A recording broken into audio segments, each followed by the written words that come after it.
The hearing will come to order. Good morning, everyone. I am Congressman Chuck Fleischman. I represent the 3rd District of Tennessee, including the great DOE reservation at Oak Ridge. I am privileged to be the chairman of the Energy and Water Subcommittee of Appropriations, and I would like to personally welcome the Honorable Chris Wright, Secretary of Energy. Before I begin my formal remarks, Mr. Secretary, thank you on several levels. First of all, thank you for stepping up, a great American entrepreneur. You have left the private sector to take on this arduous task, this important task at this time in our nation as Secretary of Energy. I would like my colleagues and friends on both sides of the dais to know that the Secretary not only has been extremely communicative and cooperative with us, he has actually visited several of the reservations, including the great reservation at Oak Ridge, been to our great national lab, seen our NNSA facility and our great legacy cleanup work that's being done. He's visited other labs, and he's met with all of our national lab directors. As most of you know, the Office of Science is near and dear to my heart. And so, Mr. Secretary, thank you for a great 100 days. Thank you for your first hearing before us. And it's just an honor and privilege to have you here today. Thank you, Chairman. It's an honor for me to be here. Thank you, sir.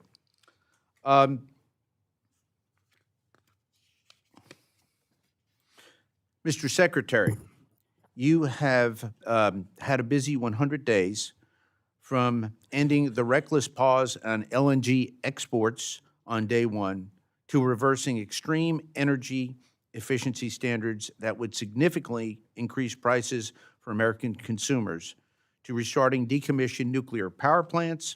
We've already seen the Trump administration's firm commitment, which I support wholly, to reverse the harmful policies and regulatory outreach of the previous administration in order to unleash American energy dominance. The Department of Energy plays a critical role in ensuring America's security and prosperity, and I strongly support many of the department's programs and activities. However, I applaud Secretary Wright and his entire team, and they've been great to work with, Mr. Secretary, for working to find efficiencies and streamlined operations. While we still are awaiting the full details of the President's fiscal 2026 budget request, candidly, I'm concerned to see such a significant reduction for the Office of Science. However, I'm pleased to see the department plans to prioritize research in high-performance computing, AI, quantum, fusion, and critical minerals, as well as reprocessing. The national labs will continue to drive American scientific and technological leadership and ensure our nation remains at the forefront of scientific discovery and innovation.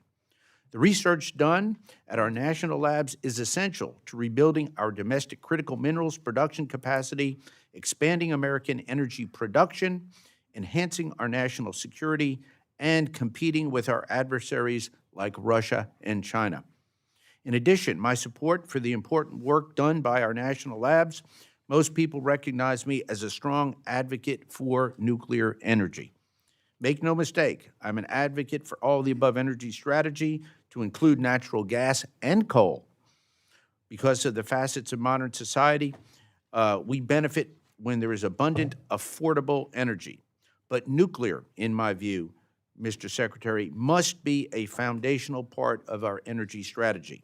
So, while I'm glad to see the department plans to focus on developing innovative concepts for nuclear reactors and researching advanced nuclear fuels, I do have some concerns, candidly, with the proposed reduction to the nuclear energy budget.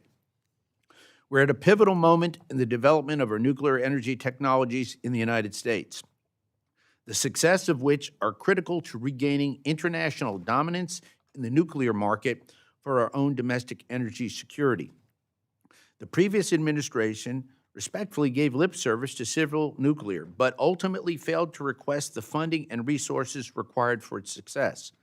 I expect to see a resurgence in civil nuclear power under the Trump administration, and federal investment, in my view, is essential to ensure the successful demonstration of these first-of-a-kind advanced nuclear technologies for commercial deployment in the United States. I'm pleased to see the budget request includes strong support for the National Nuclear Security Administration, as we know it, the NNSA. But I would like to see more resources requested in NNSA's base discretionary budget request rather than it assumed via reconciliation. The global strategic environment is rapidly changing. Our nation's nuclear deterrent is vital to our national defense, and NNSA is responsible for ensuring the United States maintains a safe, secure, and reliable nuclear stockpile. We spent 2 decades after the Cold War deferring any decisions about the future of our nuclear deterrent. And after decades of significant underinvestment, we were left with a nuclear security enterprise primarily working in facilities dating back to Cold War and, in some cases, the Manhattan Project. Today, we're nearly 15 years into the modernization and recapitalization of our nation's nuclear triad, an entire nuclear security enterprise. It is imperative that we fully commit to the continued modernization of our nuclear weapons complex in order to rebuild our capacity, increase our capability, and respond more quickly to today's global security landscape. We cannot take this incredible enterprise that has maintained peace and stability for 80 years for granted.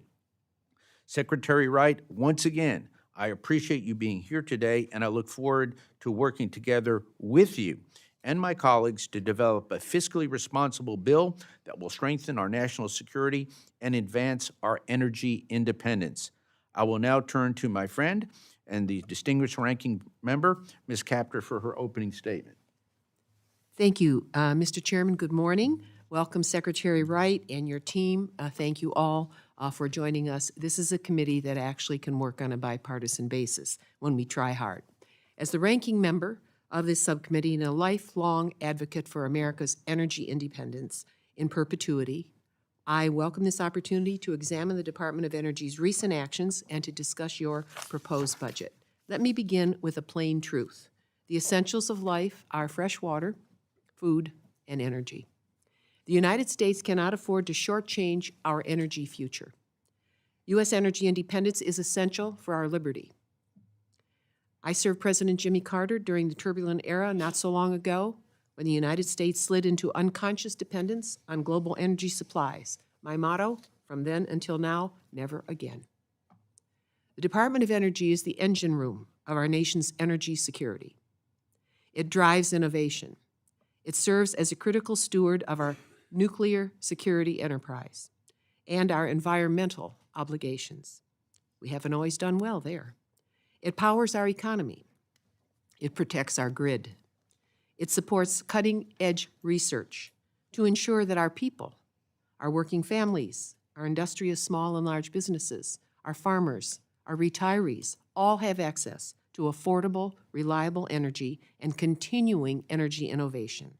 And yet it appears our nation is confronted with proposals to slash $20 billion in Department of Energy programs, $20 billion, despite clear and present threats to U.S. energy stability. The administration's devastating 74% cut to energy efficiency and renewable energy is not just short-sighted, it is dangerous. Since January, the Department of Energy has suspended critical energy programs, canceled executed awards, and contracts authorized by this Congress, severely reduced staffing, including removal of the Inspector General who tries to go after the crooks, and changed contracting policies. The resulting confusion has disrupted communities, businesses, and project developers across our country. This chaotic approach to this critical sector of a strong America and our national security impacts every family, business, and community. Already, our people are feeling directly how the pinch feels when rising energy costs impact every family and business. Let me be crystal clear. Weakening U.S. energy progress at DOE is a direct threat to America's energy security and gives our enemies relief. Weakness in advancing America's energy intelligence leaves us open and exposed to foreign influence. Radical cutbacks weaken our domestic supply chains and delay the very innovations that would shield our economy from global price shocks. and hasten enemy targeting. I am shocked by the damage the administration's proposals are causing already and will continue to cause. Energy is essential to our way of life and economic growth of all of our communities. Take oil. You know that well. The United States is producing more oil than ever before. Record high production levels, something that in theory should be bringing gasoline prices way down, not bobbing back and forth. But the reality is, American families have not been seeing sustained record low gas prices. Why? Because we are still tethered to a volatile global energy market dominated by cartels and petroleum dictators. Oil prices declined recently after the OPEC cartel and its allies agreed to a further boost output. U.S. crude fell 2% to $53.13 a barrel, its lowest value since February of 2021. Let me be the first member of Congress to warn you that growing dependence on foreign crude is not in our national security. 48 years ago, as our nation's economy tanked and sank into deep depression due to the first Arab oil embargo, President Carter and our predecessors in Congress created the U.S. Department of Energy. With their vision and steadfast bipartisan commitment over decades, our nation has steadily made progress in attaining domestic energy independence. We are not at home plate, however. We cannot take our foot off the accelerator. Over the last 40 years, America's made remarkable progress through expanding domestic oil and gas production. Ohio knows this well. We have developed cheaper, cleaner energy sources. Competition breeds lower prices in energy. Innovations, including biofuels, solar, energy storage, thermal recovery, are pushing the new energy frontiers of fusion as well, advanced nuclear and hydrogen. Let's not forget, when Russia invaded Ukraine, it wasn't just a European crisis. That illegal invasion sent energy prices soaring around the world, and the Department of Energy's swift action to deploy strategic reserves and accelerate clean energy development and deployment helped soften the blow. But without a fully resourced department, our ability to respond next time will be severely limited. The posture is dangerous, even foolhardy. American energy independence is about more than geopolitics. Hard-working families in Northwest Ohio and across our country feel these pressures at the pump, see it in their utility bills, and at the checkout counter at grocery stores. Our nation is approaching 350 million people. We cannot behave as though this is 1950. Undermining the U.S. Department of Energy by severely underfunding advanced energy research risks higher energy costs, increased geopolitical volatility, and weaker national security, and that is not a future America should accept. Mr. Secretary, I would like to close by raising for your awareness a district-centric issue that holds national implications. 2 of the 5 worst commercial nuclear power incidents in our nation's history occurred in Ohio's nuclear north that I represent. That's 40% of the bad outcomes. These dangerous and ultimately criminally negligent operations represent the worst management of commercial nuclear power in our nation's history. Bilked ratepayers in Ohio for 40 years have been the victims of these corrupt commercial nuclear operations, all through the willful federal and state abdication of commercial nuclear quality management, including by the Atomic Energy Commission, the Department of Energy, and the Nuclear Regulatory Commission. Our ratepayers deserve and are due justice. They have been paying for the crimes and slipshod decision of those who should have aspired to such higher performance. So I ask that your intervention from your position be used to achieve justice for Ohio's bilked ratepayers. The price gouging continues as we meet here today. And as we work on the FY26 appropriations, I will fight to ensure this energy and water bill invests in America's energy future and its independence. And world-class innovation and diversifying energy supplies is fundamental to our continuing economic strength. I have a notebook I've prepared for you and your staff outlining what's been going on in Ohio. It's absolutely un-American what has gone on there, and it's gone on for a long time. America's energy future is in your hands. Everything must be made in America for America to assure a remarkable history for the years and generations to come. Thank you so very much. Thank the ranking member for her comments. Mr. Secretary, again, thank you for being here with us today. Without objection, your full written testimony will be entered into the record. With that in mind, we would ask that you please summarize your remarks in 5 minutes. And so our folks on the dais know, we will then be entering into questions for 5 minutes. Hopefully, we'll be able to get 2 rounds in. So even myself, I will limit myself to 5 minutes of questions, especially in the first round. But with that, Mr. Secretary, you are now recognized, sir, and I thank you.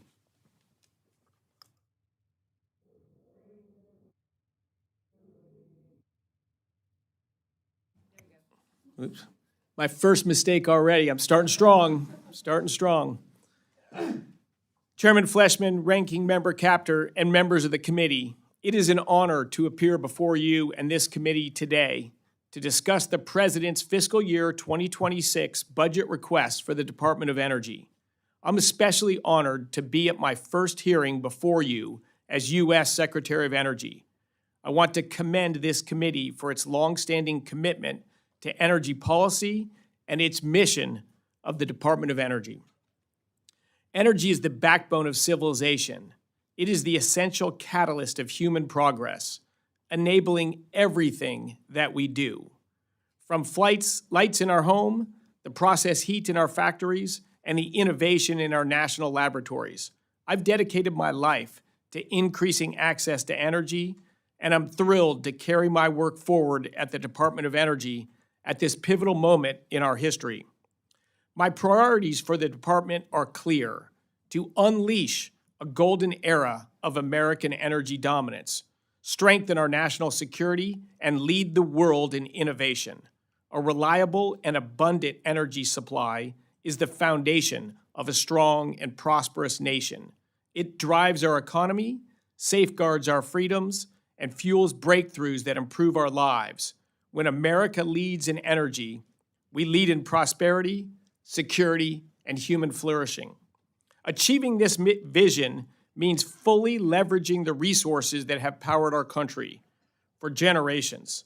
The United States is blessed with the abundance of coal, oil, and natural gas, and the Trump administration is committed to using them to provide affordable, reliable, and secure energy for the American people.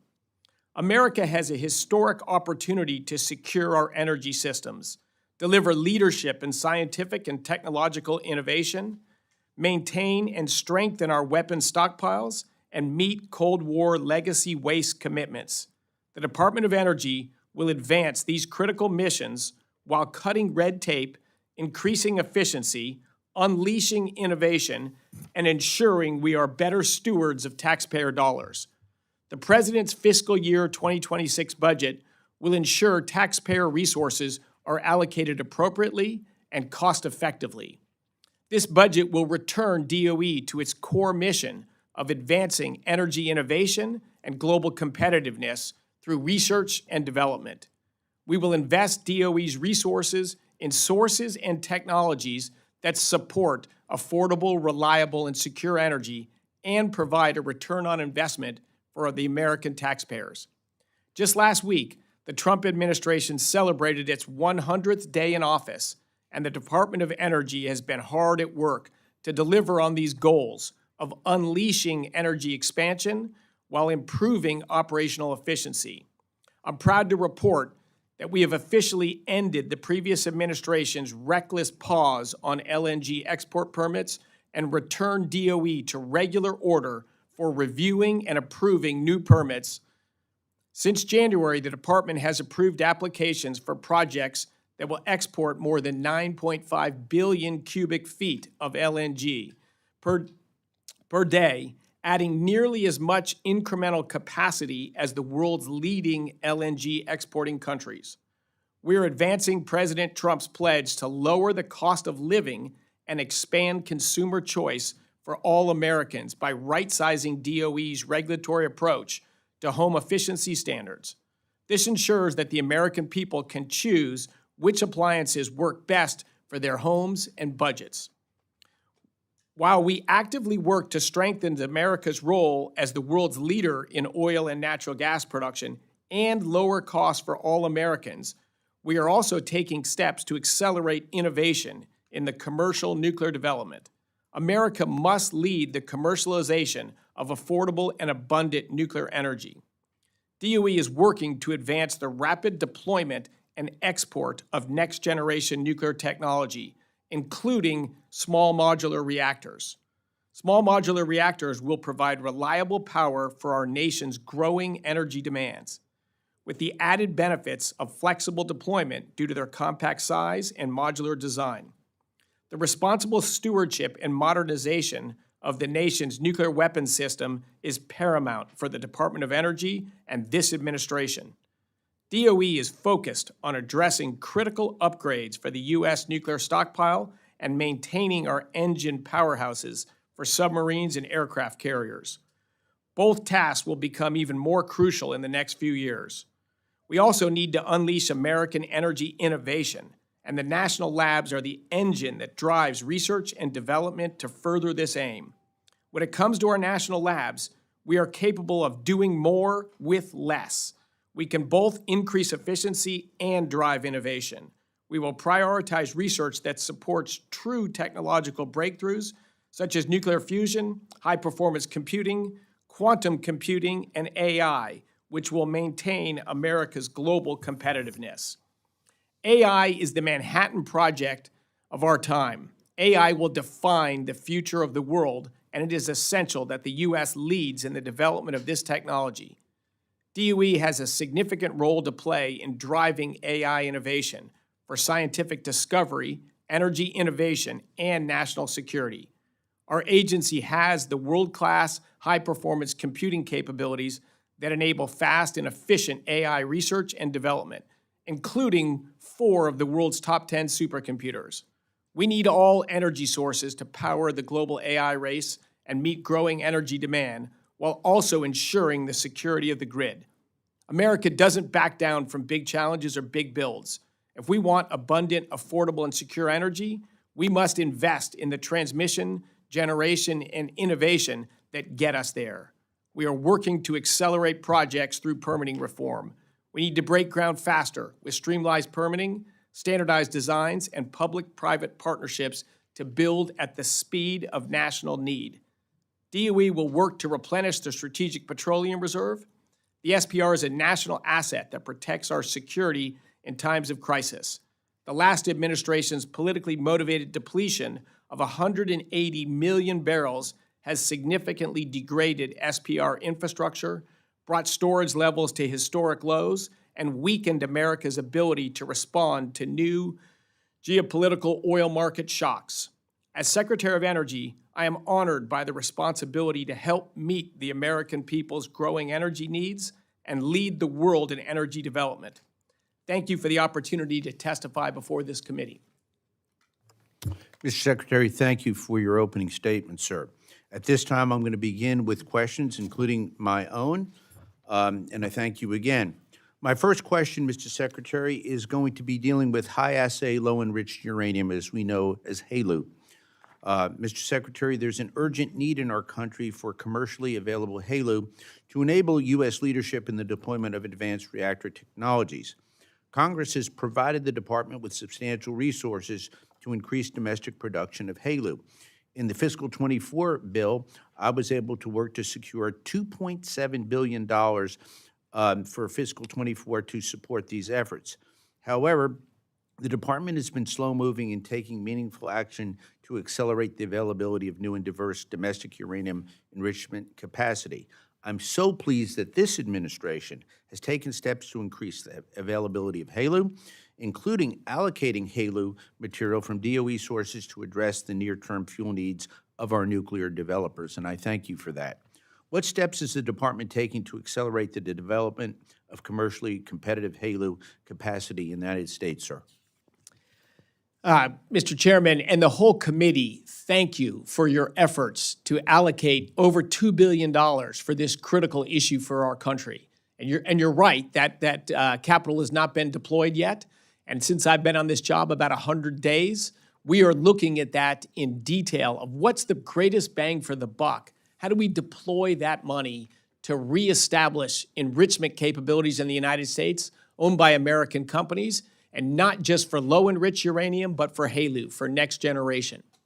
And as you know, we've already allocated amounts of HALEU that are in DOE stockpiles to 5 companies that have new next-generation reactors that are coming out to help those reactors get into testing and get into commercial production. We are evaluating, we've put out a request for interest to companies for producing low-enriched uranium in the United States. We've not got back proposals yet, but we will evaluate those carefully. And soon we will send out a solicitation for HALEU as well, looking to deploy the money you have allocated.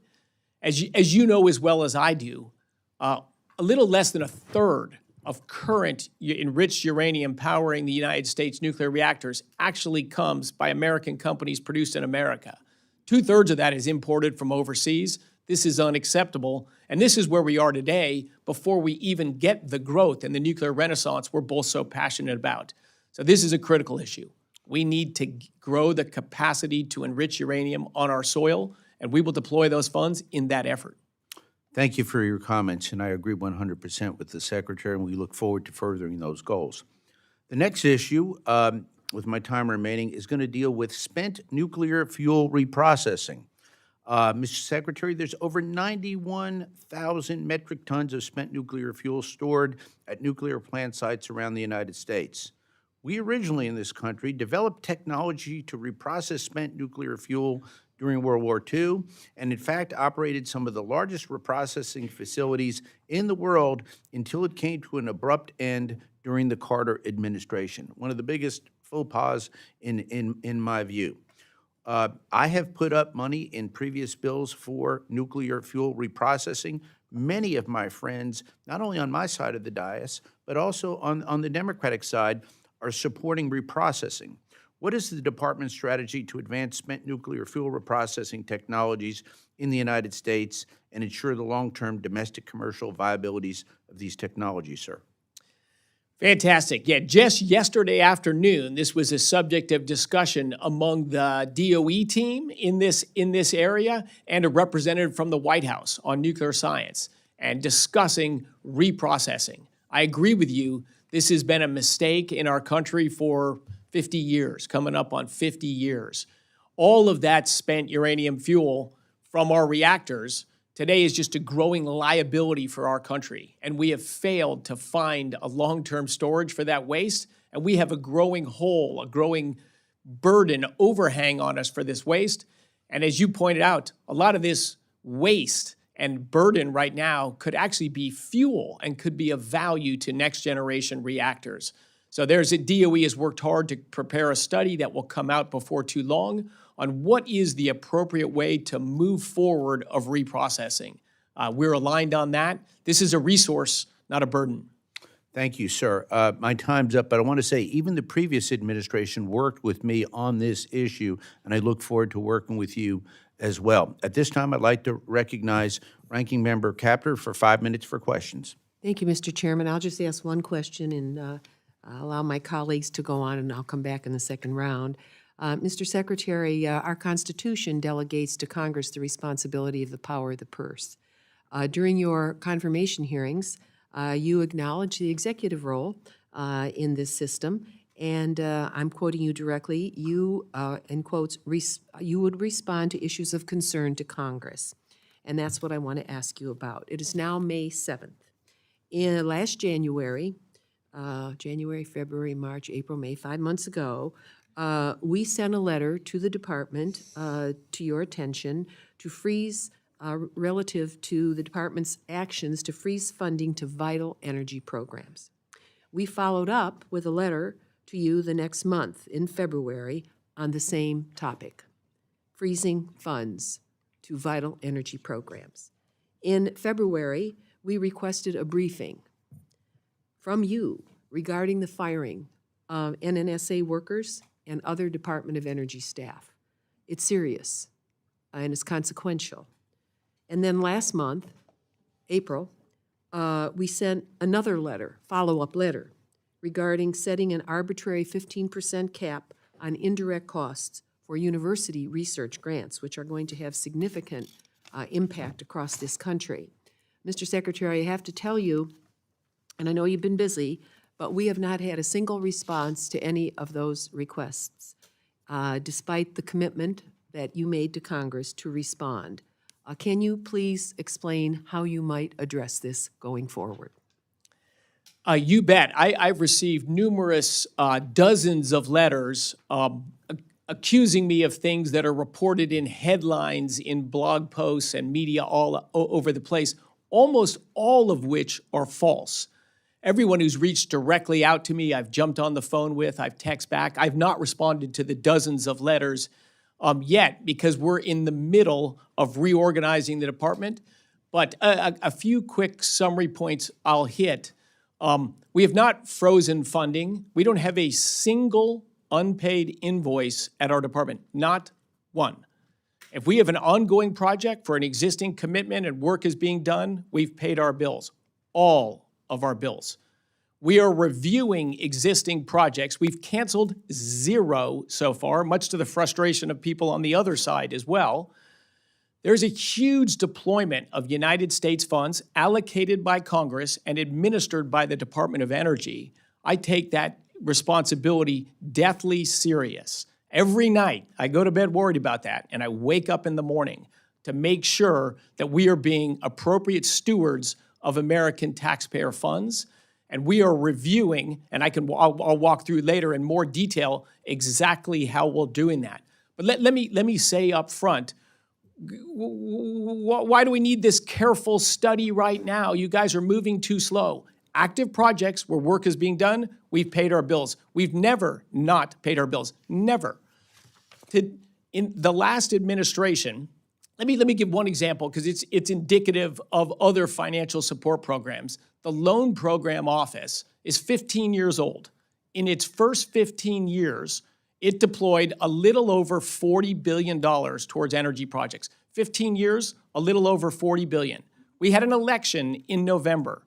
From the day after that election until Inauguration Day, the Loan Program Office issued $100 billion of loans and loan commitments, 2.5 times what was done in 15 years. They did in 76 days. Mr. Secretary, thank you very much for beginning to respond. I'm not asking about the entire loan portfolio. I'm asking why you haven't answered 4 requests from the Congress of the United States in the House here. I'm here And by the way, it's a bipartisan request, and it is bicameral.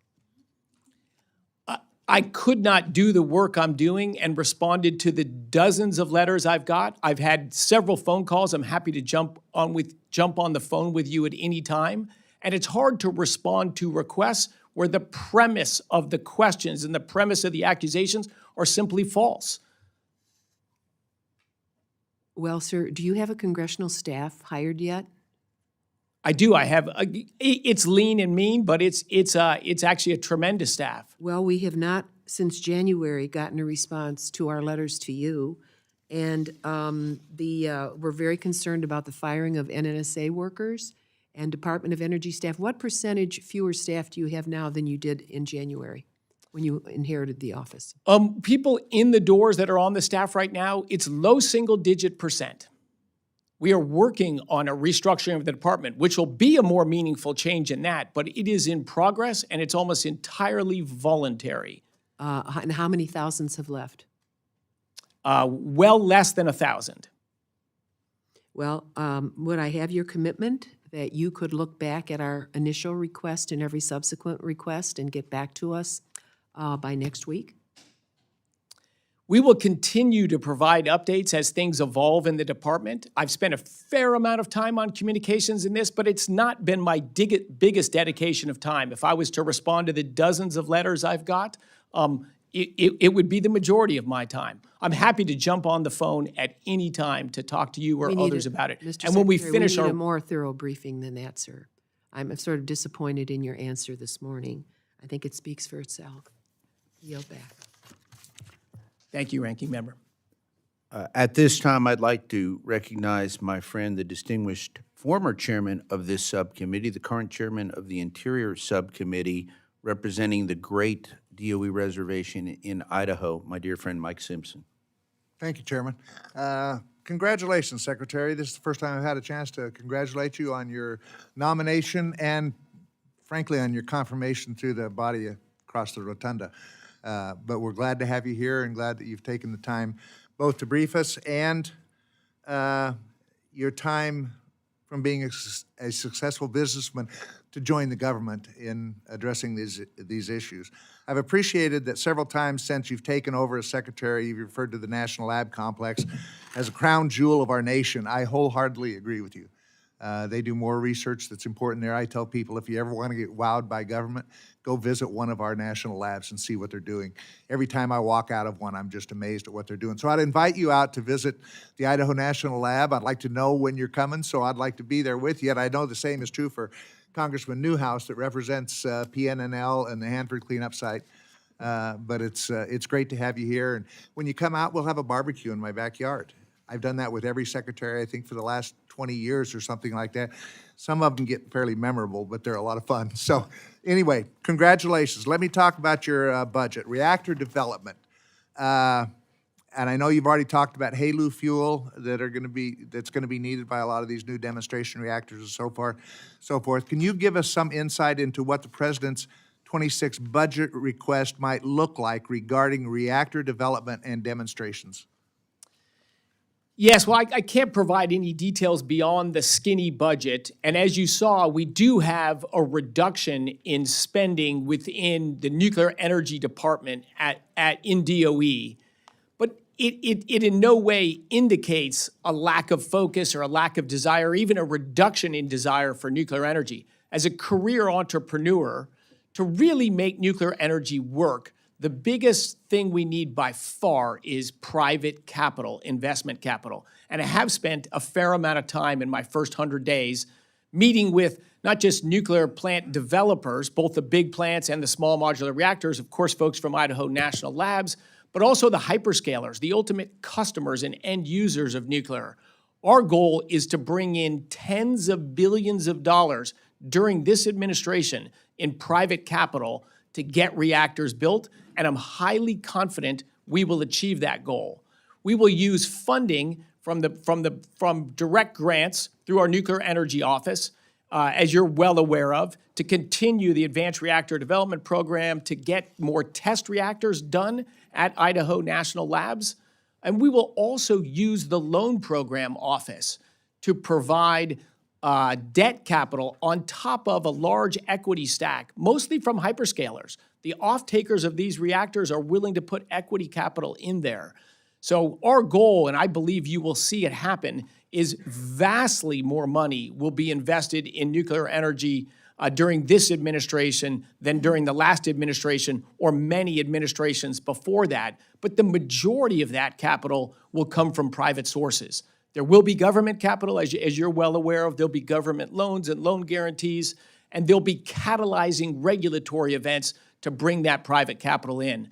But Idaho National Labs is the leader in commercial nuclear technology, and will be absolutely central to launching the nuclear renaissance. From the test reactors that'll be done there to the scientists that are leading ideas on this, that are collaborating with virtually all of the next generation commercial reactor developers.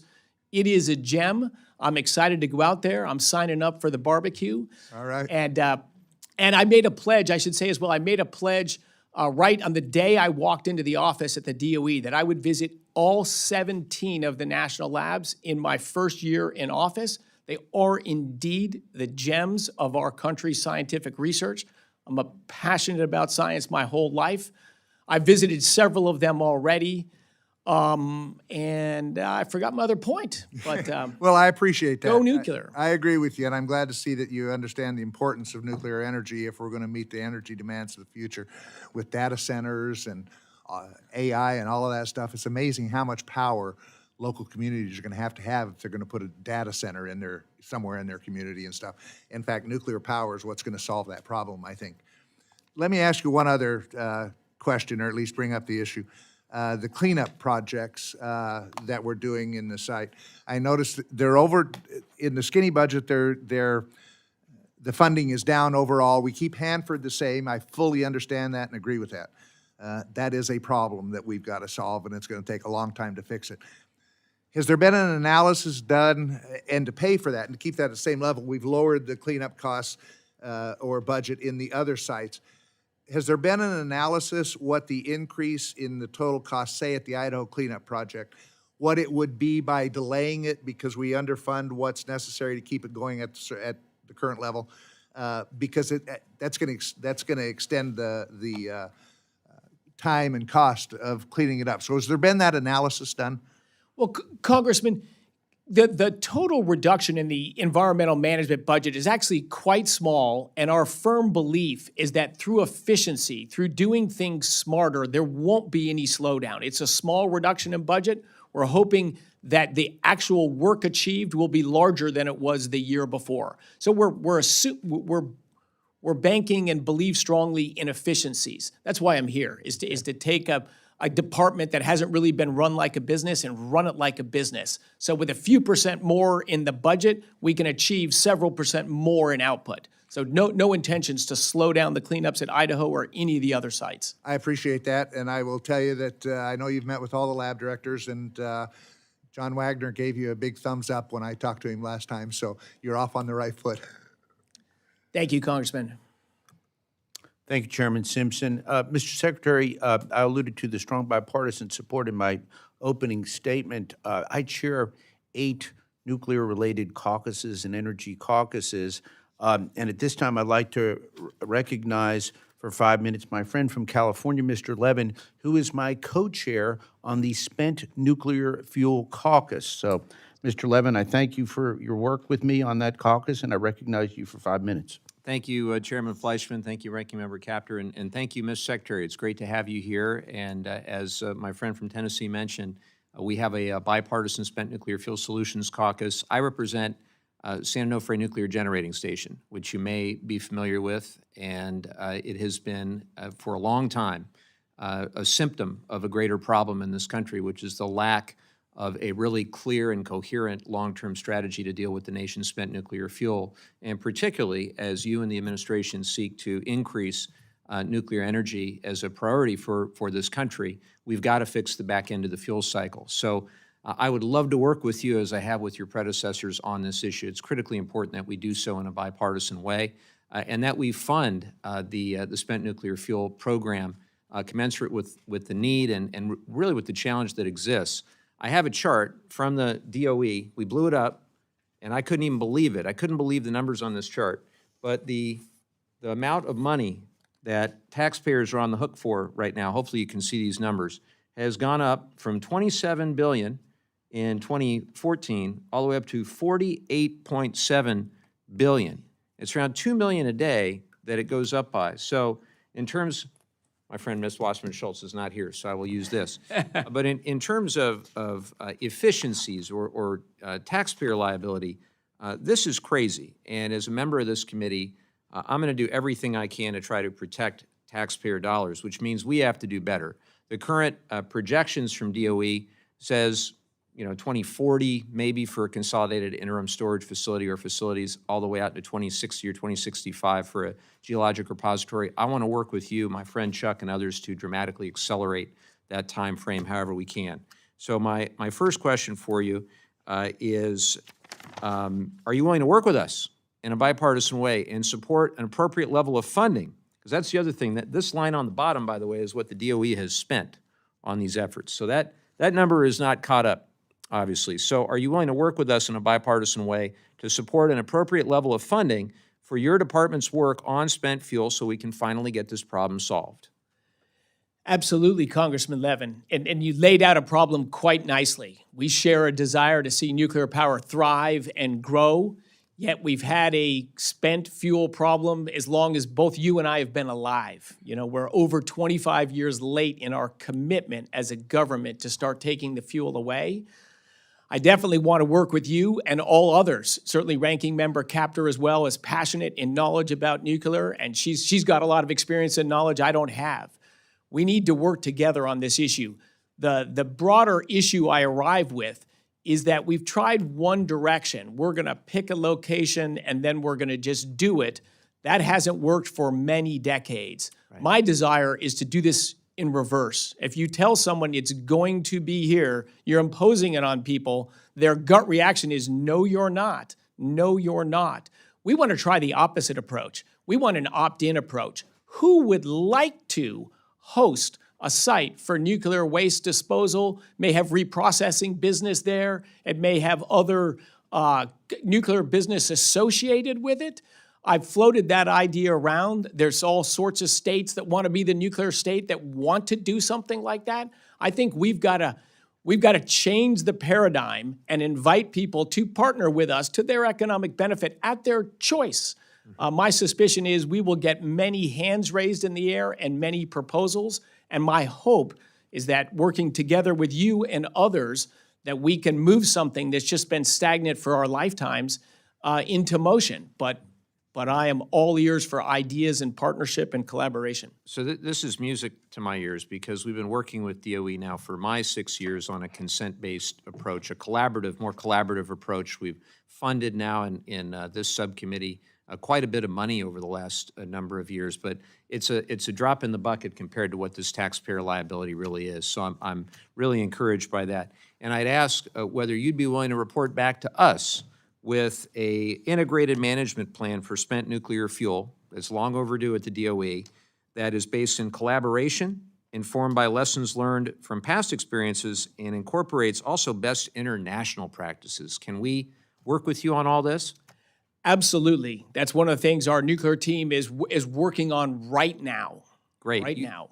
I'll end it there, other than to say you have a fantastic team that we really do enjoy working with, that are doing great work. It's obviously very tough. This didn't get started overnight. It's not going to get fixed overnight, but I look forward to working with you to hopefully shave several years off that time frame.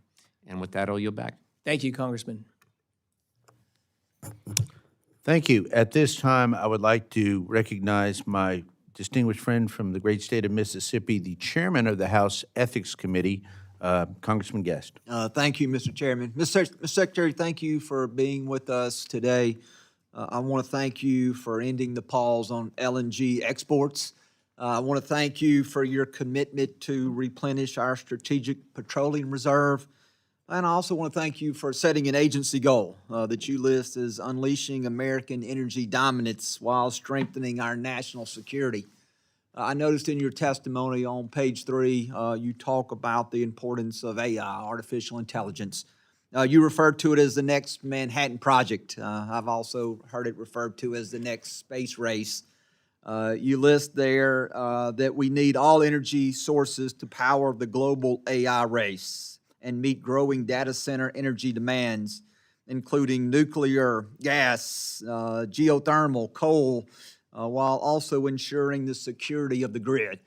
And so I would ask if you would just take a brief moment to talk to the committee about how the department is planning to meet the growing energy needs, not only of data centers, which are extremely important, but also we know advanced manufacturing as we bring more advanced manufacturing online.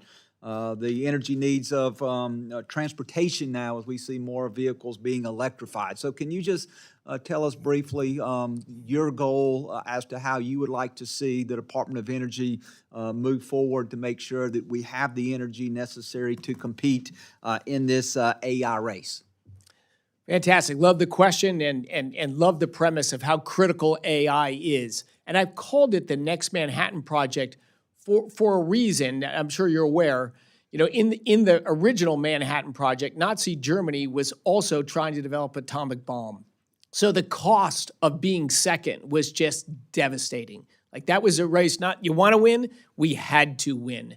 And I think AI has similar overlay. You know, we see the great commercial and personal lifestyle uses of AI already, but its uses will be dramatically impactful to basic science, and maybe I'll get to that later, but also to national defense. If we are lagging, if we're behind China in AI, our sovereignty, our national defense is at risk. I think it is not an option for us to get second in AI. And I think in the last administration, where we saw very little growth in America's energy production capacity, we were on a road where we were not going to lead in AI.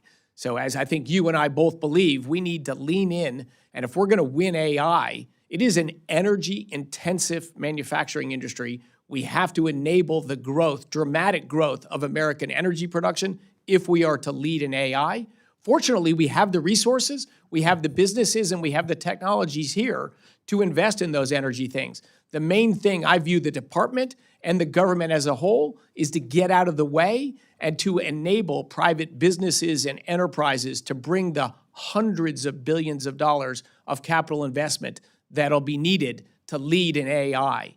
You mentioned LNG exports and natural gas. Today, natural gas is by far the U.S.'s largest source of electricity. It's fast to stand up. We got a lot of capacity rooms to grow there. We want to remove barriers to growing that.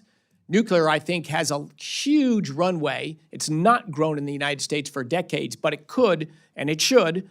That is another reliable, affordable, dispatchable energy source, very well suited for AI. Coal. Look, coal is the largest source of electricity in the United States for decades and on the globe for 100 years. And we've been dramatically shrinking our coal capacity when we want to grow our electricity generating capacity. That just makes no sense. And Mr. Secretary, I agree with you. This is a race we can't afford to lose. You mentioned nuclear as being a key component. We've heard a lot about SMRs, small modular reactors, but also want to talk more about large-scale nuclear reactors. In my home state of Mississippi, we have the Grand Gulf Nuclear Power Facility, which is the most powerful single-unit nuclear power plant in the United States. It is also one of the most efficient and most reliable. The facility there that has operated that nuclear power facility has an existing early site permit that expires in 2027. So that permit, which existed for 20 years, will soon expire. They have indicated to me that they would like to renew that permit, but have also talked about it being cost prohibitive, that it is projected to cost tens of millions of dollars just to renew a permit where there has been very little done. And so in my last few seconds here, can you talk about how important it is to cut red tape and to streamline the permitting process for projects such as that? Just central. Look, our nation became great. We have gorgeous buildings like the one we're in right now because before in America, we built big, grand things with a reasonable balance between being safe, being careful of the local environment, and making stuff happen. Now that balance is swung so far, it's easy to stop something, it's hard to do something. I am all in on trying to change that. You've got a great nuclear power plant with a fantastic operating record. It should be a quick audit of how it's working, what it's doing, and it should be easier and much cheaper to extend that permit and keep the plant operating. I am fully aligned with that objective. And thank you for raising it publicly. Thank you, Mr. Secretary, and Mr. Chairman, I yield back.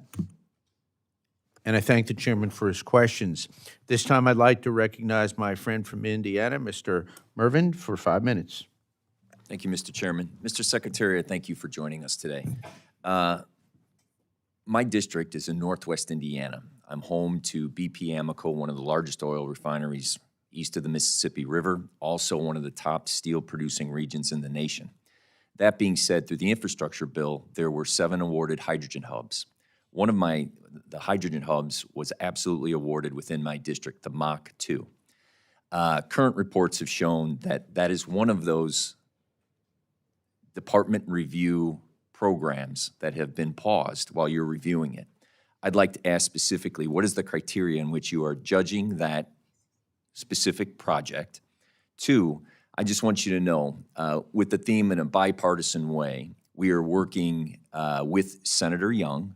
We've worked with the governor, then Holcomb, now Governor Braun, in Indiana, the state legislature, to set the table for the hydrogen hub.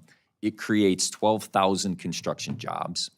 It allows for our steel industries to have a cleaner distribution by capturing carbon. It is a blue hydrogen, and it is something that will be transformational in economic development within my community. With that, I'd like to ask you what the current status is and the criteria of which you are judging it. Because like you mentioned, you take your job deathly serious.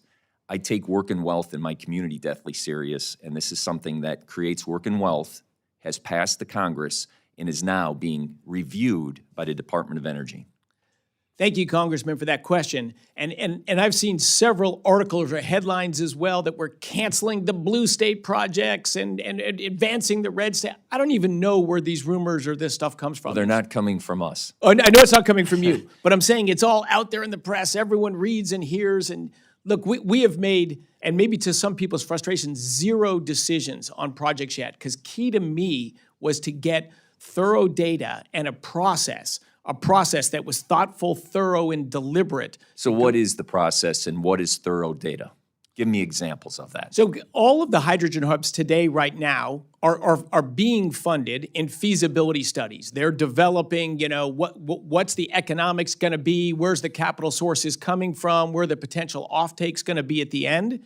So we are just looking the same way any business would look at investments. We're looking at the legal aspects, the technology, the engineering, the market. Is there offtake agreements for these that make them viable? So with the market, if I may interrupt. Yes, you bet. Both steel mills, Cleveland Cliffs, U.S. Steel, have created a system that could use hydrogen that would be through the carbon capture project that would be able to be used in the blast furnace to be able to make more globally competitive steel and put less carbon out in my district so we have cleaner air and cleaner water. Yeah, look, that's great. If it's a project that meets, it's got the co-financing lined up, the science, Correct. the engineering works, it looks viable, it's got an offtake agreement, so it's not a bridge to nowhere, it's going to continue to go forward and be viable. Those are the kind of things that we're going to go forward with. Very we good. want to improve So I the guess energy system. My question is, or my statement. Yeah. I want to work in a bipartisan way to make sure that this project comes to fruition. I have to face the Northwest Indiana Trades that wants to be able to create the apprenticeship programs that allow for the jobs to be filled of those 12,000 jobs. So the theme of uncertainty, how soon do you think those decisions will be made so that there can be a ramp up so that these investments can continue forward so that BP Amoco or BP and the steel mills and my technology and unions and non-unions and contractors can have certainty that this project is going to go forward because it was awarded, now it's held, and uncertainty is blowing up our economy. The funding for the feasibility study is ongoing. I don't think that's even done yet. I don't think we're actually holding it up. There probably is uncertainty of are they going to fund it? So I get that. That's real. Certainly in the next few months, by the end of this summer, hopefully before the end of this summer, we will have run through all of the 400 or 500 large projects that are currently in the pipeline at the DOE. To me, it was key to get in the right people, to develop a series of processes. You used a key term, bipartisan. My whole life, I've been outspoken about energy my whole life, and I've always said energy should not be political. It's the basic infrastructure of human lives. And creating work and wealth in my district, along with energy, is something that should be done in a bipartisan way. I have United States Senator Young sent a letter, and recently United States Senator Banks and myself sent a letter in support of this in conjunction with the Trump administration, unleashing energy and how this plays into the domestic manufacturing. So these hit all those criteria. It's blue hydrogen, it hits the oil, it's carbon capture, and it creates jobs and wealth. So I look forward to working with you and having an open line of communication between my office and your department so that we can communicate accurately what is going on over the next few months. Then I have another question, if I may. Within your testimony, you talk about critical minerals. Just this morning at Ford plant in South Chicago, they're going to halt production because of the lack of critical minerals on the braking systems. So one of the part of your testimony is how important it is to our national security, domestic manufacturing, and basically our economy on critical minerals. The current tariff system is halting minerals coming in from China. You're talking about critical minerals and how important they are. I want to give you an opportunity to speak to how we are going to speed up our critical minerals, our mining, and how we are going to do that so that people aren't losing jobs under this time of uncertainty. Critical issue, Congressman. Thank you for raising it. It truly is critical. For decades, China has worked to get a large, controlling, in some case, complete control of supply chain of what seem like small businesses, but they're critical businesses, hence the term. You Can't build the brake system without that magnet. And that's a great concern. There is a cross-agency effort in this government right now. It is there, not a day goes by, not a Saturday or Sunday goes by, that there is not a dialogue about how do we change this calculus on the ground? How do we develop capacity of mines, of refining, of production in our country of so many, of the 50 critical minerals, we're 100% dependent on imports for 12 of them.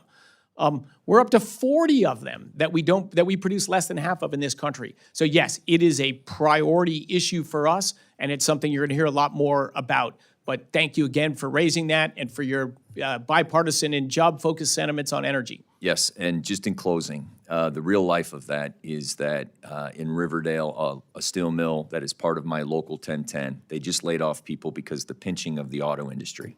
And I just received notice today they're going to be closing down or reducing workers within a plant near me. 80% of those people live in my district. I will work with you in any way possible to close that gap, to make sure that the minerals are there, to make sure that those individuals are working and providing for their families. So we take that deathly serious together, and I want to work with you in order to find solutions quickly so that there isn't this uncertainty and economic disruption to those people's lives. Fantastic, Congressman. Thank you for those words and for your passion. Thank you. Thank the gentleman for his questions, and I would respectfully remind the members that we want to limit the first round of questions to 5 minutes so that everyone can have an opportunity to ask. At this time, I'd like to recognize the distinguished vice chair of this subcommittee, Mr. Cloud from Texas, for 5 minutes. Thank you, Mr. Secretary. I come from the district that's home to Corpus Christi, the #1 energy export port. So we were very thankful to see your removing of the LNG export ban. I had just some months ago, was at an energy summit, and there were 14 other countries there. Had the opportunity to speak to them, and the first question they had from other countries was, how soon will you be able to send LNG to us? And that was their biggest concern because of all the wonderful benefits of it. And certainly us producing energy is a lot better than them going to other countries who don't do it nearly as well as we do. So thank you for that. This conversation is really so important. I appreciate what you've done and what you bring to this office in the sense because you have always made the connection between energy production and human flourishing and uplift and understanding that our policies are actually directly connected to humans advancing and being able to heat our homes and travel and all those different kind of things. So I've appreciated the heart you brought to it. And just, about a year and a half ago, as I talked to different energy producers, the conversation was kind of like everybody was trying to get their piece of the pie. And as you mentioned, with the advancement of data, AI, everything that we're looking at the future and expecting exponential energy growth, it's more like how much pie can we make than it is everybody having to kind of fight for their piece of the pie. Having said that, I also appreciate your understanding how it's so important that we prioritize consistent, affordable, baseload energy. We've had a lot of investment in intermittent energy sources that isn't returning a good necessary ROI to the American taxpayer or to the industry, for that matter. And some of our investments have had the effect of distorting the economy in a way that's not very helpful or natural. As we're competing with China, one of the biggest concerns that I have is just the speed it takes to get things done in our country. And I'm wondering if you could speak to that, what you could do in your agency to help with permitting processes and those kind of things, what you need help from us in Congress, any advice you would have on what we need to do to work with the NRC or other regulatory agencies to speed up the permitting process. We used to be known in America as people can get things done and do it pretty effectively, quickly, and now that seems to not be the case. We need to return that. So how do we go about that? Boy, that's the big question. It is a very big question. It's certainly one of the reasons I'm here. I just came from abroad. I was in Central Europe last week, and I traveled in the Middle East a week or two before that.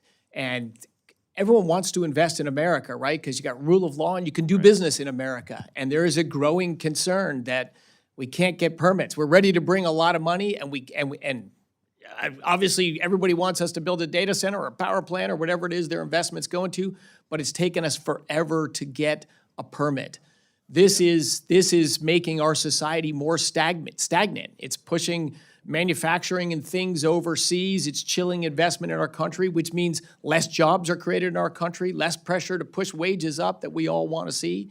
So it is absolutely critical. I can tell you a few things we did at the Department of Energy. For example, in the national labs, think of OSHA, right? We have a very robust, maybe overly robust, health regulatory agency that all businesses comply with, including my former businesses when I was in a different life. At the Department of Energy, you have to comply with all that, and then another layer. Another layer that's mostly duplicative and slightly different in some areas. You can't even get most of the people to bid on building something because they're not going to go through that extra hoop. It cost the Department of Energy to build like a laboratory building where scientists are working on computers 60% more than it would cost a business across the street to build the same thing. So the government, of course, is just, and so I convened all the national lab directors within 2 weeks of my arrival in the doors to tell us, how can I help you? How can we make things more efficiently? Now, that's just in the labs. But they gave me a bunch of lists, and we are rapidly implementing them so we can build stuff quicker and faster and remove some of this red tape. But for commercial businesses, they have a ton as well. The National Energy Dominance Council was really created to get all of the agencies, EPA, Interior, Energy, Commerce, Treasury, together of what we basically do is we listen to businesses everywhere. Why can't you invest in that, or what's slowing you down? And we are trying to knock things over that we can that are regulatory. But I think some kind of congressional permitting reform is necessary as well. Part of our team is working with people in Congress. What's the bipartisan way to get bills that just put timelines on certain things? NEPA's to protect our environment. Everybody wants clean air and clean water, but if a NEPA thing makes something last 6 or 7 years to get approved, most things just simply won't get built. It just means nothing happens. Yeah. So thank you for expressing that sentiment. I think it's a huge problem in our country. How can we advance if we can't build anything? Yeah, thank you for that. One thing I did want to, because this seemed like a headline to me, and we kind of skated through it, but the Biden administration in their last few days in office sent out $100 billion as opposed to 40. Could you speak to that? I mean, that seems almost criminal. Are those employees still employed with the DOE? I mean, that's, anyway, that just seems work. I'm also on the Oversight Committee, so I'm, have a natural penchant for looking into stuff like this. But could you speak to what really happened there? It's extremely concerning. And so to balance the moving things forward, projects forward, but to understand how did this happen? What was in it? I could go on. There are clauses in loan agreements that are in all previous loan agreements that somehow weren't in the loan agreements, rushed out at the end. So this is a longer topic, but extremely concerning. A little over $40 billion of commitments and loans out of the loan program office in 15 years, and then nearly $100 billion in 76 days. I think we should all be concerned about that. And that's one of the reasons I'm trying to assemble a top-notch team and be very careful that we do things in a responsible way. Thank you. Thank you. At this time, Mr. Secretary, I would like to recognize the ranking member of the full Appropriations Committee, Rosa DeLauro from Connecticut. Ranking member. Thank you very, very much, Mr. Chairman and Ranking Member Capter, and welcome to you, Mr. Secretary. Delighted. I apologize to my colleagues for interloping, but there are 5 hearings I'm trying to get to today. And this is the second. So let me just talk about the budget for 2026. Which makes strategic investments that lower energy costs for American families, promote American energy independence, support a robust and modern manufacturing sector. I want to know more about the funding that's already been appropriated in law. The fiscal year 2025 continuing resolution required the Department of Energy to submit a spend plan for the department at a level of detail provided for in the previous year's explanatory statement within 45 days of the enacted legislation. The department has not met this deadline and did not submit to the committee a spend plan. We were supposed to get spend plans by the end of April, at the level of detail as required by law in the continuing resolution. It shouldn't be a difficult exercise, since it's the fiscal year 2024 energy and water bill included the Department of Energy funding tables into law. It dictates all the programs, project activity levels for DOE, except for the 3 accounts exempted by the continuing resolution, so that we have the blueprint.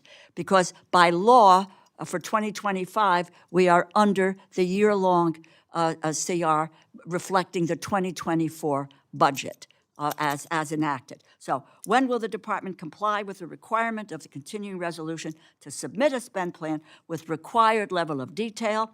Will that spend plan follow the law by using all levels incorporated into statute from the fiscal year 2024 energy and water bill? Yes, thank you for being here, Congresswoman DeLauro. And I've spoken to this a little bit beforehand, but I can summarize that as well. When I walked into the department, I mentioned we had a rushed commitment just in the loan program office of $100 billion in the 76 days from Election Day in November to Inauguration Day. So we are funding and paying all of our bills that are current for work done. But do we know whether the projects that we have are going to meet the next hurdle to go on to the next step? We do not know that. Well, let me just say, because I want to ask another question, but the requirement by law under the continuing resolution was to provide the Appropriations Committee with a spend plan as to how you want to, for 2025, spend this money. As I say, it shouldn't be difficult because we're under 2024 and it is all outlined in 2024. So I really want to press you on getting us that spend plan with detail so we know where we're trying to go in 2025 because we haven't settled that budget yet, given a year-long continuing resolution, which was very specific about getting us the material and how you intend to spend the money in 2025. Again, simple. It's 2024. You can carry it over. I've got a fear that we're going to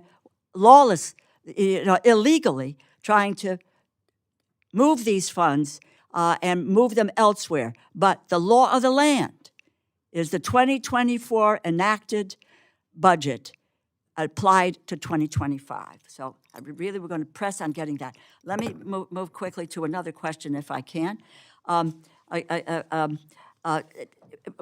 the moment, and I want to talk about what's happening right now, we need to know more about the funding already appropriated into law.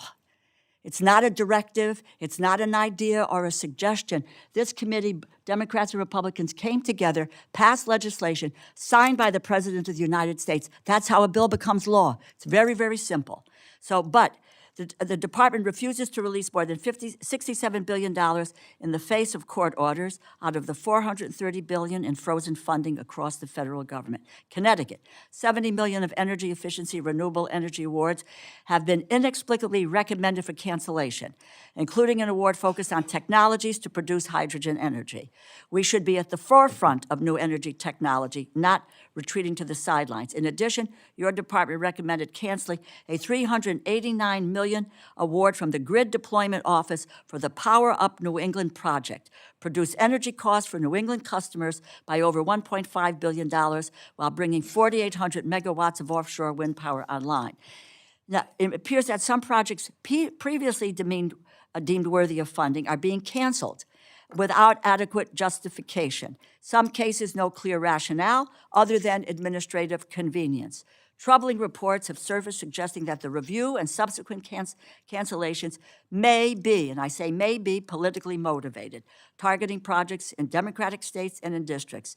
These actions will raise energy prices for businesses and families and make the U.S. less competitive. These are my two questions, and again, it's yes and no. Can you provide to this committee a list of awards that are being considered or recommended for cancellation? Yeah, you listed a couple that have been recommended for cancellation. That's just simply untrue. We have made. Fine, because we Yeah. can't seem to get the information. That's why I wanted to ask you directly, and I appreciate that.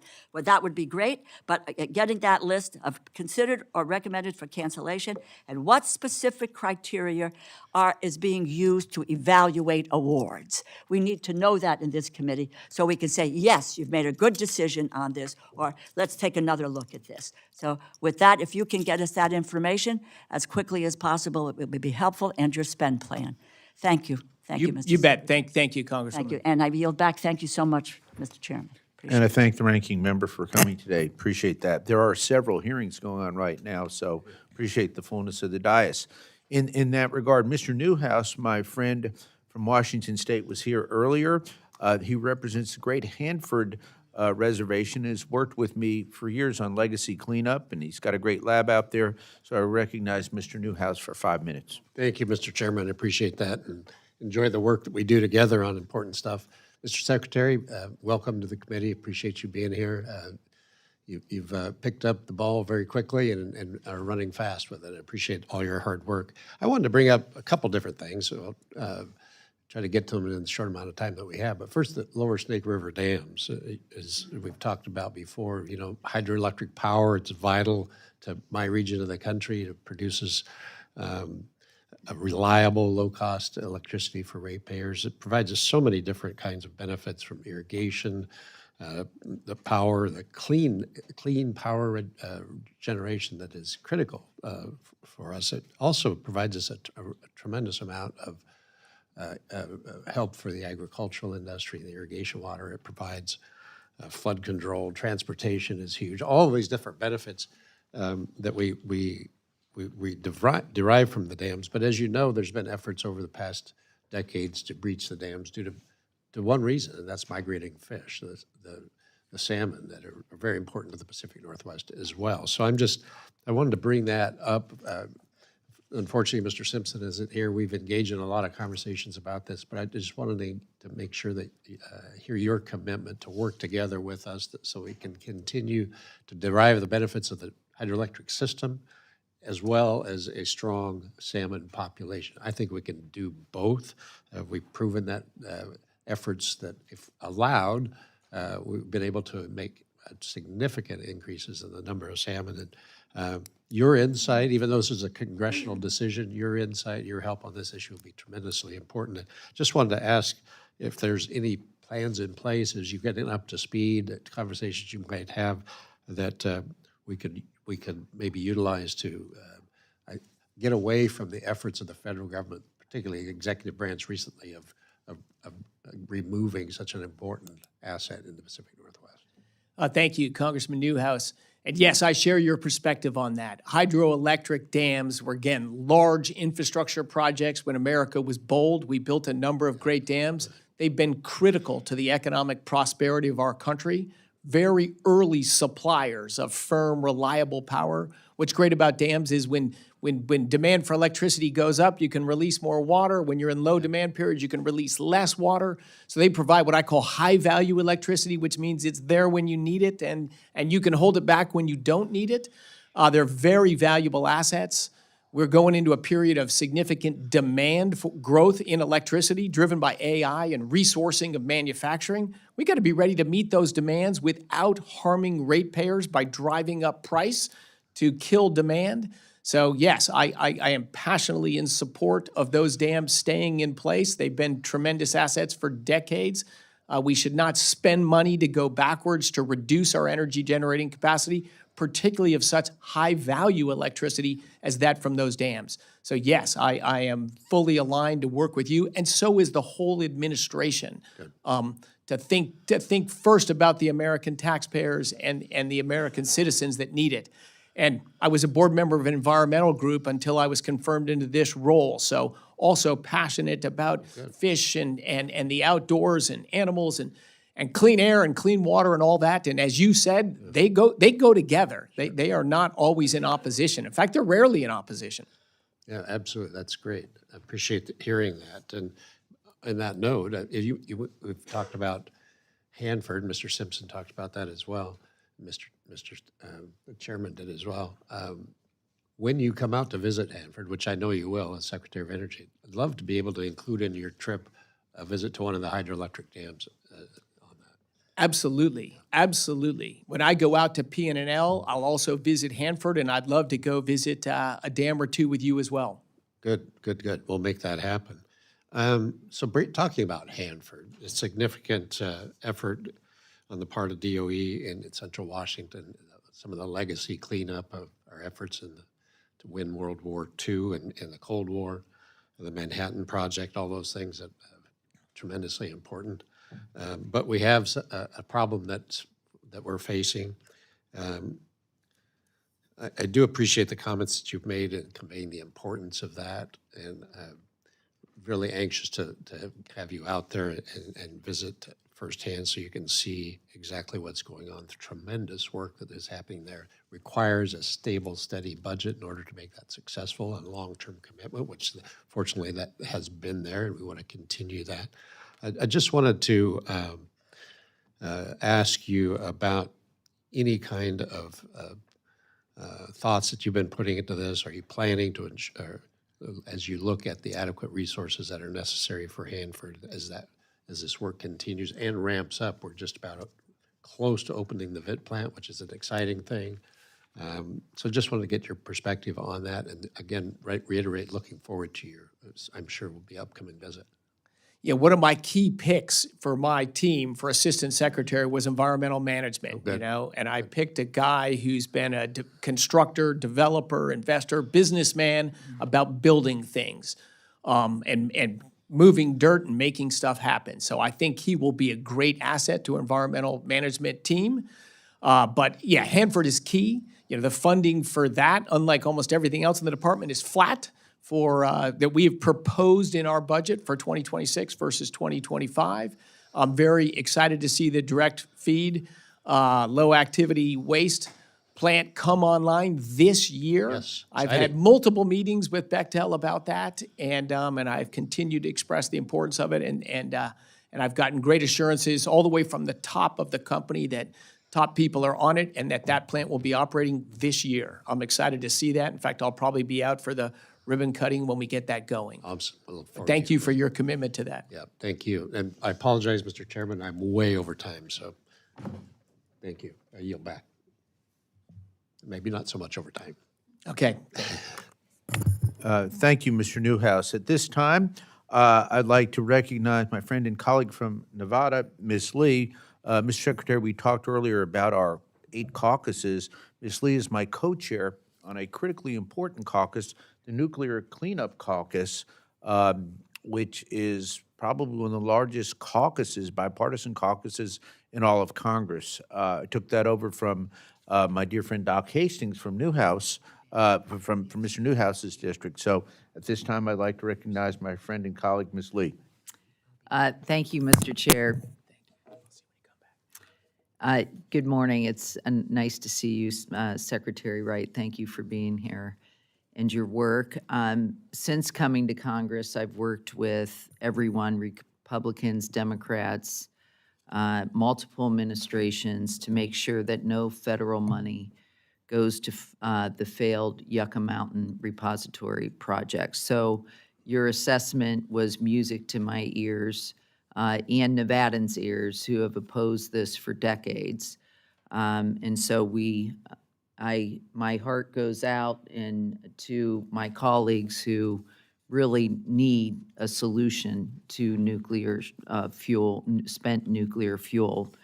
And so that's why I am proud to work with the chairman on the Nuclear Cleanup Caucus, because I don't think you should always be a brick wall, that you should come up with an alternative solution. So it was good to hear your assessment on consent-based siting and asking communities to opt in, which I do believe is the best approach to nuclear waste. So I just wanted to confirm and get your commitment that in your final fiscal year 26 budget request, it will reflect your commitment that not one dime for the Department of Energy to license or otherwise force a nuclear waste repository on my home state of Nevada. So I'm prohibited for talking about the details of the budget request that hasn't been released yet. But yeah, I think you heard my strong sentiment that the solution to this problem is to get communities to opt in and not a top-down, force-down. So I think we're aligned on that. And I think we're also aligned, hopefully, that it's not just some people, but it's all of us need a solution for long-term disposal to waste, but that we've got to do it a different way. The ways we've tried in the past decades have simply not worked. Thank you, and I'm happy to continue to work with you and your team on Great. that. I want to pivot to something that I do think it's safe to say that you and I both believe in and is in our country's best interest, and that's more geothermal energy. At your confirmation hearing, you referred to geothermal as an abundant energy resource right below our feet. So the DOE has estimated that thanks to enhanced geothermal systems, the U.S. has the potential to affordably capture enough of our domestic geothermal resources to power the equivalent of more than 65 million homes by 2050. But continued support from the Department of Energy will be essential. Can we expect that, again, I know you're probably limited in identifying, but can we expect in the final budget request that it will reflect the enthusiasm you have expressed, in particular through robust funding of the Geothermal Technologies Office, as well as investments in next-generation geothermal demonstration projects? Yeah, so as you know, I can't speak to any specifics in the final budget request that'll be coming, but yes, I share your belief. What's valuable about geothermal is you get energy when you need it and when you want it, and you can even flex it up and down. So I think it's a tremendous energy resource. I look forward to helping to push it forward. Both that'll be government efforts, but the biggest driver there, like with nuclear, is going to be commercial private money, which has started to flow in that space. And so I want to work not just at the department, but together with commercial players in that space. How can we enable more capital? How can we make permitting simple? How can we help on technology development? But yeah, I am bullish on the future of geothermal, but permitting and a sober government is necessary to make that happen. Well, I have several bills that are bipartisan aimed at streamlining the permitting process, so hope to get your support on those. I think that's important, so I'm very happy to hear that. My state doesn't have much oil or gas to speak of. In fact, more than 20 out of the 22,000 federal oil and gas leases issued in Nevada since 1953, fewer than 100, or less than 0.5% have ever produced any energy. But what we do have, 300 or more sunny days each year. And so I was pleased to see the BLM approve the first utility-scale solar facility on federal land since the start of the Trump administration, which was in Yuma County. Can we interpret this positive news to mean that the DOE under the new administration will also champion solar as part of the all-of-above energy strategy, including maintaining and supporting the department's Solar Energy Technologies Office?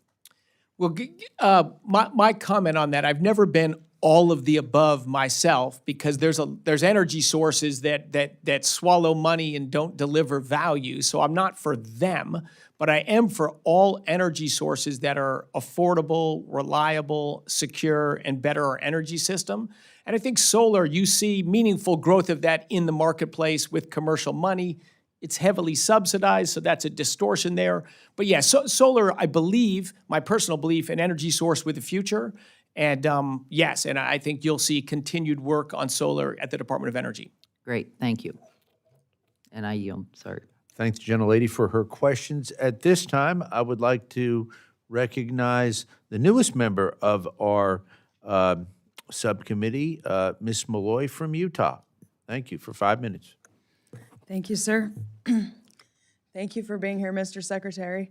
I represent Utah's 2nd District, which is most of the West Desert in Utah, and that has some some world-class geothermal resources, and I was prepared to ask you a lot of questions about that, and then my colleague from Nevada mostly covered what I was going to ask. So I'm glad to hear that that's a priority. I'm glad to hear that you're planning on utilizing private investment to get some of these resources up and running. We do have some good research facilities where they're trying to take geothermal resources that we used to think weren't adequate and prove that they are. So I hope you will support those efforts. And I also have several bills to help with the permitting process, so I would look forward to working with your team on that.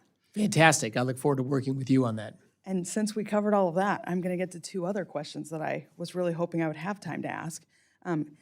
Given the importance of reducing our reliance on foreign countries for critical minerals, for fossil fuels, for a lot of the inputs to energy, what are you doing at the cabinet level with the other secretaries to support domestic mining, oil and gas development, refining capabilities, so that we're not just talking concepts about how we could be producing energy, but we're moving towards producing more energy and more of the inputs to energy here?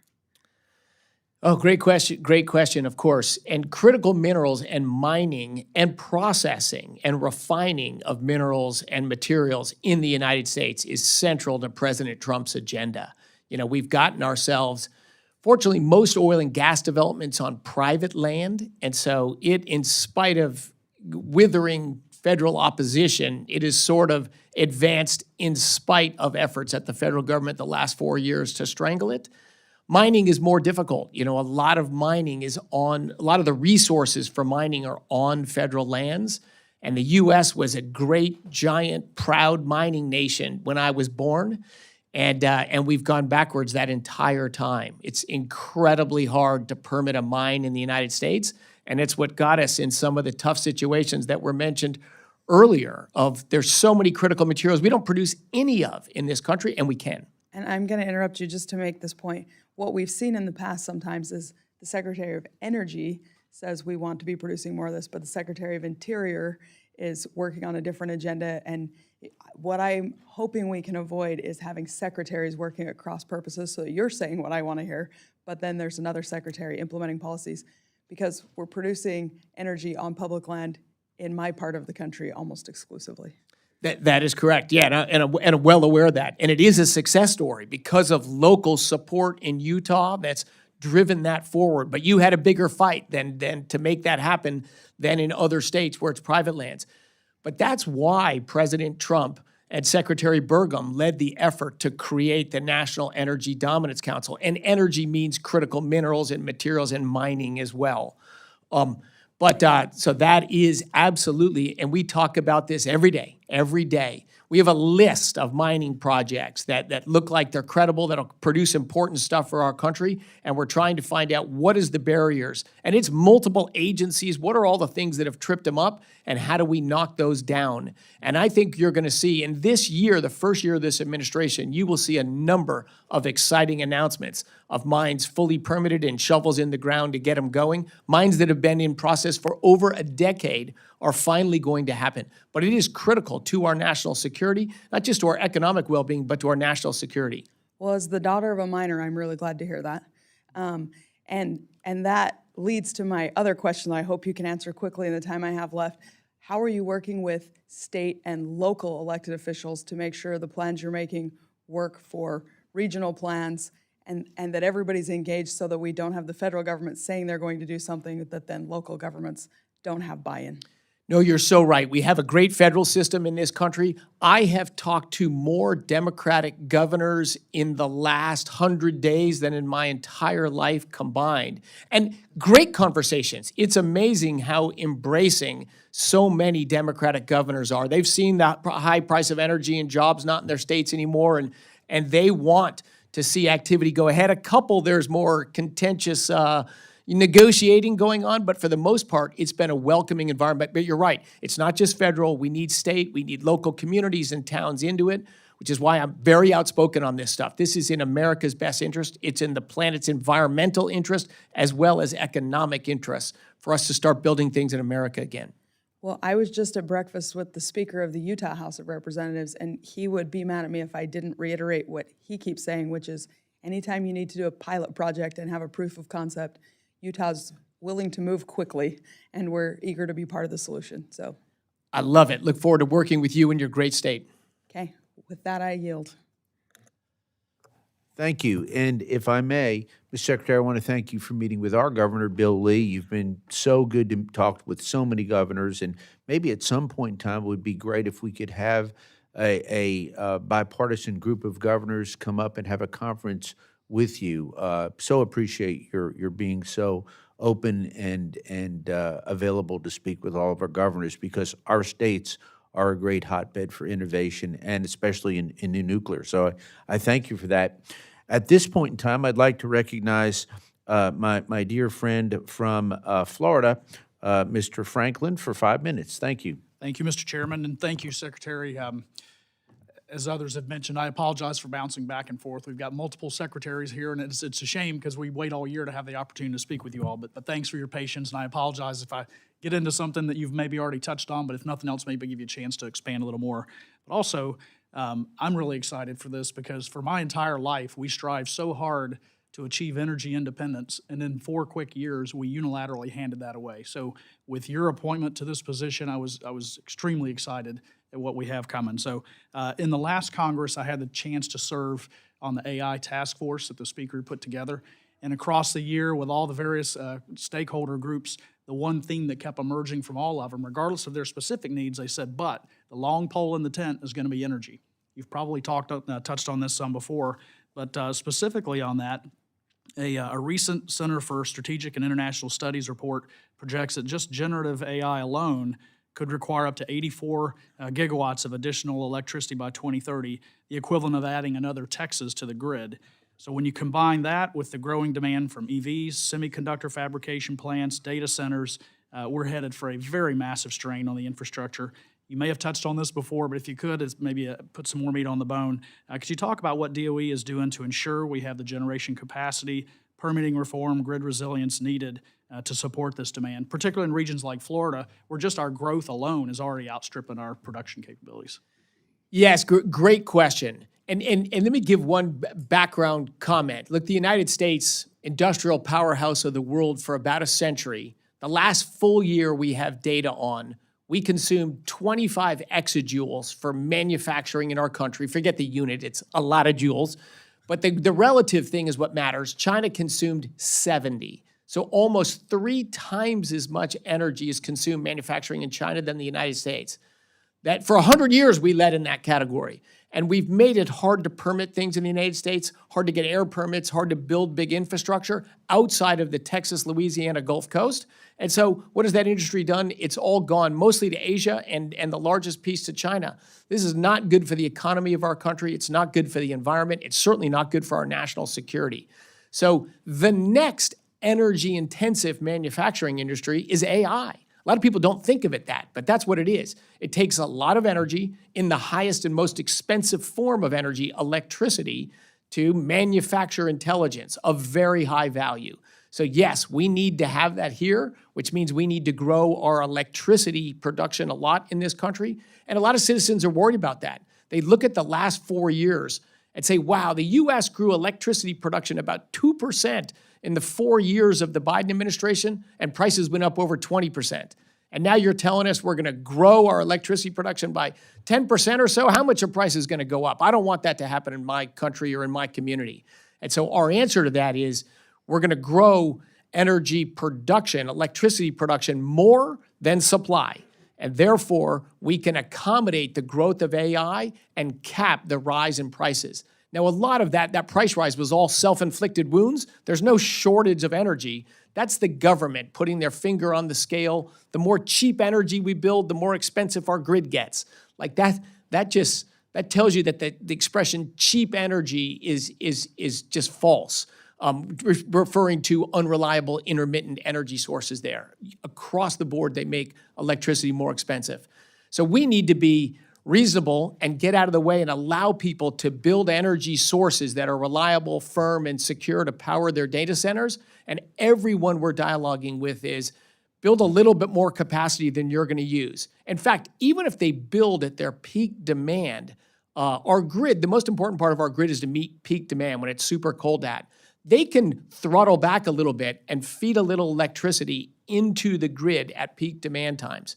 So I actually think the big build-out that's needed to win the AI race is actually going to be a positive for our grid, but only if we allow the building of so much new capacity of different sources. But of course, the biggest source of electricity in the U.S. today is natural gas. In Florida, it's 75% of Florida's electricity.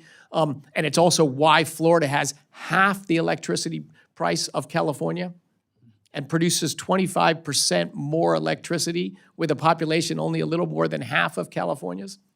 Well done, Florida. Well, thank you for that Chamber of Commerce announcement there. And that's why we're getting so many Californians moving to Florida. And I've heard you mention before that it is going to be an all-the-above approach and the different sources. And I was appreciative of your comments on nuclear, on the small modular reactors. And we've absolutely got to get regulatory burden out of the way to make that happen. But I'm over time now, and thank you, Mr. Chairman. I yield back.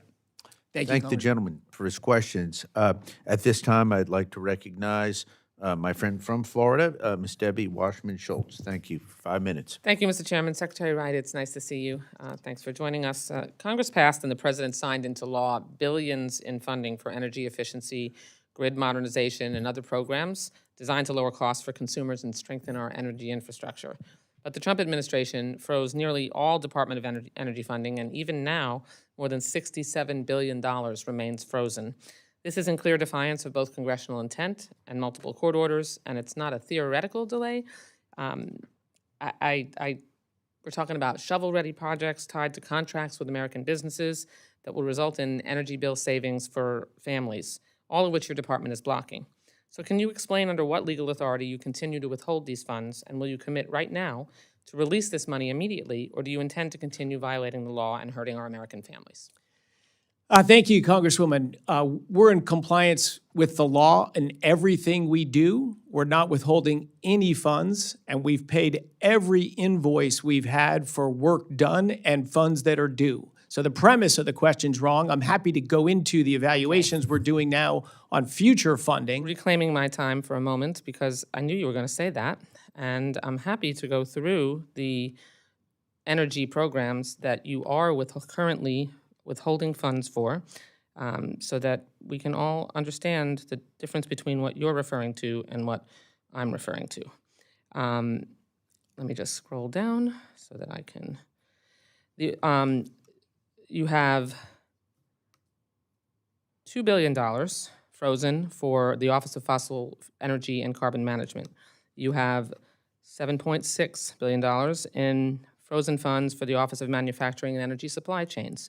You have $735 million for the Office of Nuclear Energy frozen. You have $14 billion for the Office of State and Community Energy Programs frozen. You have $11.3 billion for the Grid Deployment Office frozen. You have, should I go on?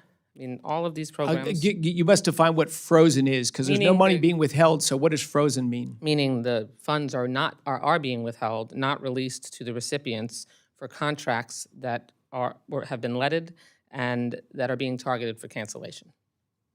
So, I mean, I just read all of those programs. There are more. So what legal authority do you have when Congress has appropriated these funds and they are not subject to your review before release? What legal authority do you have to hold those funds? We're not withholding those funds. Okay. Well, I just read you a list of funds that are held. Where did the list come from, and how do you define them as held? What do you mean by held? As in, like, not released. I mean, it's a standard dictionary definition. If we've appropriated the funds and the Department of Energy is supposed to release them to the recipients, and they have not received them, and they're not getting answers. Now, I'm happy to follow up with you to make sure that you understand which programs we're talking about, but for the $67 billion that remain frozen that we've identified, that have been identified, what legal authority do you have to hold on to those funds?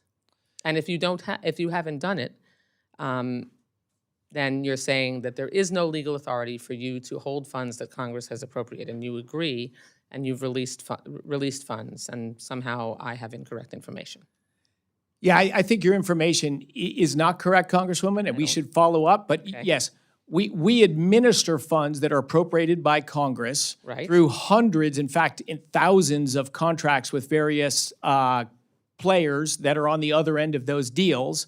And we have ongoing work with lots of companies. We are paying bills as they become due, and we are engaging with all of those folks on the next then- milestones for their payments. Okay, so then you understand that if Congress has appropriated funds and and in addition, a court has ordered you to release those funds, that you're supposed to do that. So when I follow up with you and show you funds that are still frozen, then we can expect to see those funds released once we point those out to you? If you show us a contract we have with a party and they've done work and we haven't paid it, absolutely, we pay our bills and we follow the law. We are following all of the laws where we stand today, and we are working with hundreds, say, actually thousands of counterparts on this. Of course, we are being responsible stewards of that money and engaging with these parties to make sure American taxpayer monies are being spent in thoughtful, reasonable ways that are going to better the energy systems for our country and advance technology and all of that. So we're responsible stewards of the money, which when I walked into the place was certainly not the case in the 2.5 months Reclaiming before I my arrived. time, every day that this money remains frozen, real families are facing high utility bills, local businesses delay or cancel clean energy projects. And so I hope you're prepared to take responsibility for the consequences of those decisions, and also follow up specifically and point out to me why funds are still frozen, and release those funds when it's very clear that you're violating the law by holding on to them. Thank you. I yield back the balance of my time. At this time, we are going to begin, Mr. Secretary, a very brief, in the interest of time, second round, an abbreviated second round. I'm actually going to defer my questions and just make a comment in support of the Office of Science and our great national labs. You've been very strong in your visits to the labs, and your meeting with labs directors, in your strong support for the great national labs. I represent the Oak Ridge National Lab, which actually does every function that a national lab has in its portfolio. And again, I thank you for your visit there. And my comment is we've seen the general budget, and I would like to work with you to make sure that we see some type of an increase there. You've got a very arduous task to come forth with a budget on several different things, and I'm fully cognizant of that. But just wanted you to know that my strong support for the national labs is there. With that, I'm going to recognize again my colleague. Oh, Ms. Capter is back. Very good. Ms. Capter, we're going to do a very brief, abbreviated second round. I think only Mr. Newhouse on our side is going to ask, but I wanted to recognize you for a second round of questions for 5 minutes if you desire. Thank you, Mr. Chairman, very much. You know, it's sad the way we're functioning. We're trying to ask important questions, and we want to hear your answers, Mr. Secretary. But the way these hearings have been structured today, we have 3 simultaneous hearings: defense, agriculture, and energy. And we're being squished into this tourniquet, and it's not fair to you, and it's not fair to the American people, and it's not fair to members, and I know this chairman didn't do it, but I don't like it, because we can't get into the level of detail that we need to do. And it's all part of this squeeze by the new administration. You're a businessman, you operate on a regular schedule. What's happening here is wrong. I'm willing to work till midnight any night to get into every single account that we need to get into and to figure out what's happening in this country. But the process has been defined by people above our pay grade, and it's not fair to the American people, okay? Now, one of my questions is, how many people currently work at the U.S. Department of Energy? A little less than 16,000 are government employees. 16,000, and how many worked when you got there? How many were there when you got there? A little more than 16,000. So how many people do you think have left? To date, a relatively small number. Few percent, low single digits. 2%? A few percent, low single digits. But it's Congresswoman, it's in flux right now. We're looking at how to restructure the department, how to make it more efficient, how to focus it on its key missions, and we're doing that in a sort of slow, deliberative, thoughtful way. And the changes in headcount within the department will be done dominantly by voluntary retirements and this delayed resignation programs. We're trying to make it for people to choose if they're no longer aligned or they don't want to be at the department anymore. We want to give them a financially kind as possible way to move on to the next chapter of their career. But that takes time, and that's choice from employees in the department. So we're moving in a deliberate, measured pace.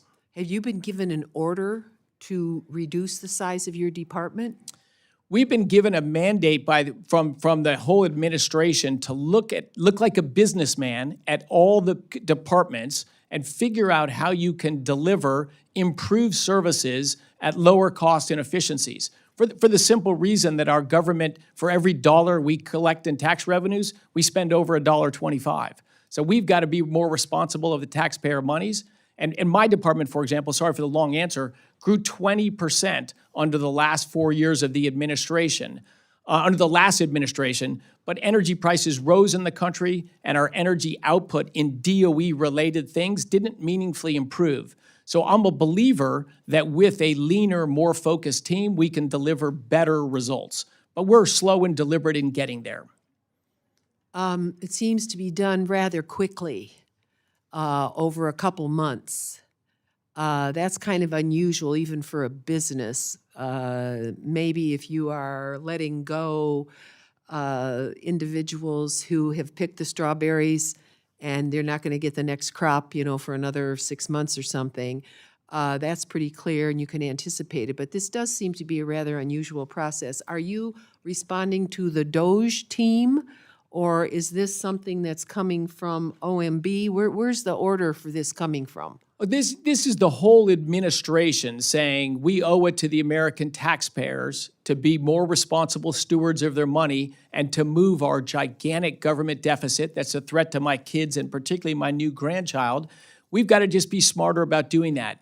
But in our case, certainly it's not been in 2 months. We're still in the midst of it right now, and I've been working on it since the day I walked in the office.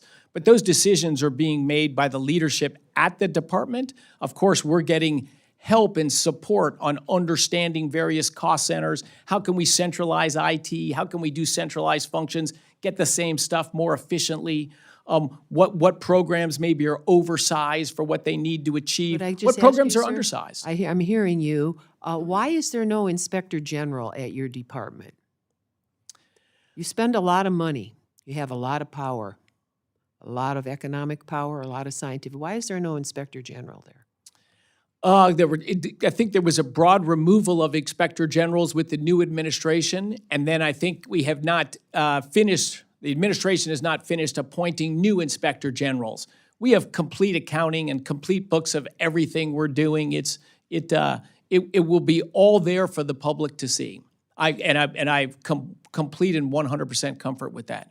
Well, let me just say I come from a criminal state, and I have seen absolute criminality in the field of nuclear power and also complete irresponsibility by the Atomic Energy Commission in years past with the disposal of waste that is very dangerous in our area. We are just discovering more and more and more of it.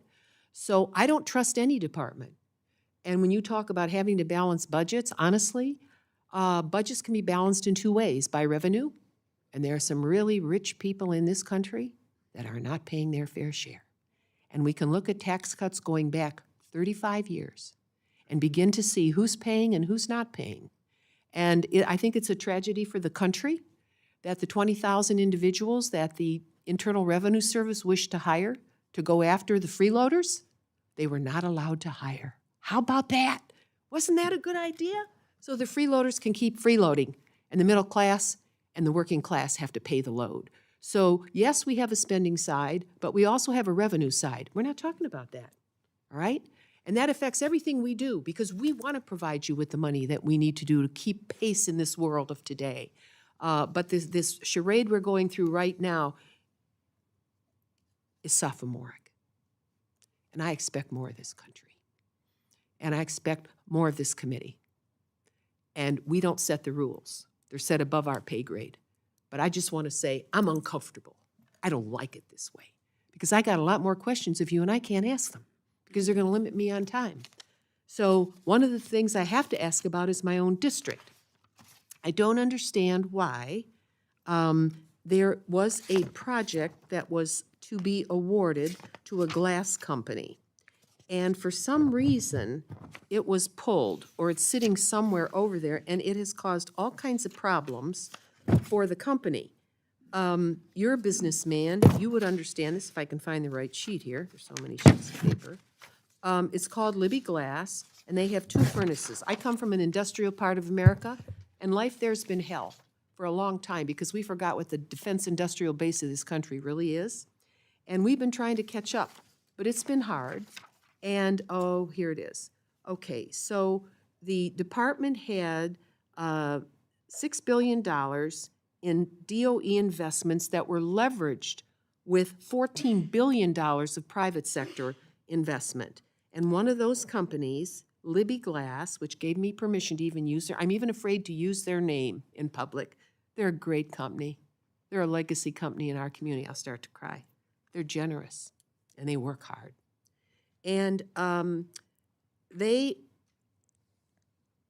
are to replace 4 regenerative furnaces with 2 larger hybrid electric furnaces to reduce the carbon intensity of its Toledo, Ohio facility by up to 50%.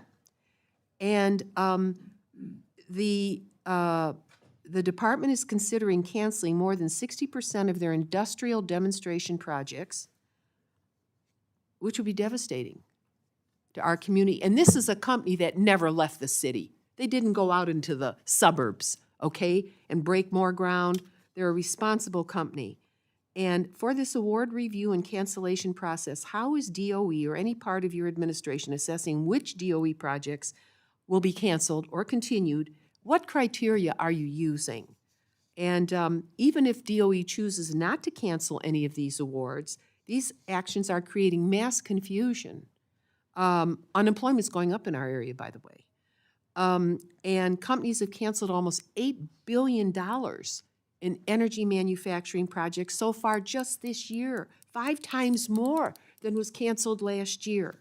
So given your private sector background, what can you do to help me understand what is happening to this particular company in the review process? Where are they? Representative Capter, I appreciate your passion for industrial America, keeping the industries we have, bringing new industries home. We are so aligned on that. It's one of the things I'm excited about this administration. We've outsourced so many of those jobs overseas. Yes. That's a I was lucky. I grew up in suburban America and got a great education. I've had a dreamy life. I could have been born somewhere else. I could have had a very different life. I share your passion. Thank you. I share your passion. So I think I mentioned briefly, I walk into a department that I am very passionate about, energy and all that. I want to support as many activities and projects as we can to save American industry and grow American industry. So fully aligned on that. I think I gave the numbers before, but I walked into a thing where $100 billion had been shoveled out the door in 76 days. I'm responsible for that money now, either in money out the door or committed to money to go out the door. I can't look at American taxpayers, including taxpayers in your district, and say, yes, we invested $2 billion and we built a bridge to nowhere. We built something and now it's just closed because it had no marketplace, it had nowhere to go. So let me give you a quick little summary. So the answer is, we haven't canceled any projects because we've been slow and careful and deliberative. We've developed a process, and in the next few months, we will run hundreds of projects, including those, through our thing. And if it's viable and it's going to create jobs and it's going to do these great things, we're going to support that project. And the simple little criterion we're looking at is legal. The technology, is the technology viable? Is the engineering done competently? Is there a market for the thing that's being built? Is there a financial model that co-funding is coming in together with the DOE funding so the project can be complete? And does it add to national or economic security? It sounds like that one, if all the other things work, certainly would. And it is aligned with this agenda. Mr. Secretary, thank you for that, putting that on the record, but that was already approved. You are reviewing something that was the appropriated money was already there. Those decisions had been made. So that is this is a very strange process because those dollars were to be spent. already as we work toward the 26 budget. So I just wanted to put that on the record. I know the chairman wants us to end this, and I just want to say very quickly, you need an inspector general. You need one, because there is criminality in energy, and you don't want your neck to be on the line. That's my advice to you. You're a good man. You've led a good life. But I will say this to the record. There is a film that's just come out on HBO about something happening in Ohio. It's been going on for a long time. The film is called The Dark Money Game, Ohio Confidential. The first film is 2 hours. It's about criminality in the nuclear energy industry. But what's interesting is the film concentrates on the type of crime, bribery, wire fraud, and so forth, and people going to jail for decades, all right? For and appellate judges yesterday just ruled that they couldn't overturn their prison sentences in nuclear. And the interesting thing about the film is it looks at the types of crimes, but it doesn't look at the nuclear danger. What is it about this industry that there's a cover-up? There's a cover-up of the damage it can do. I support nuclear, but not dangerous nuclear for commercial purposes. And this is the poster child for America's failure in commercial nuclear energy. And if we don't learn from it, we will have it happen again, all right? And nobody wants to talk about it. And I support the nuclear industry, but not criminality. And this ought to be a casebook study for every employee at the Department of Energy, the Nuclear Regulatory Commission, feckless when it should have been doing its job. Who can I trust? As one congresswoman from 1 out of 435 in this country, that my district had to be the place where lives were put at risk. People have died from cancers, okay? Pensions were taken away from workers. What kind of country is this, and industry is this, that we allow it? And yes, I'm passionate because I have to deal with it. Nobody else here has to deal with it. Thank you for listening. Watch the film, everybody in this room. You're in charge. We're in charge. What have we allowed to happen in this country? Thank you very much. I yield back, Mr. Chairman. Thank you, Representative Kaptur. At this time, I'd like to recognize Representative Newhouse for his final questions.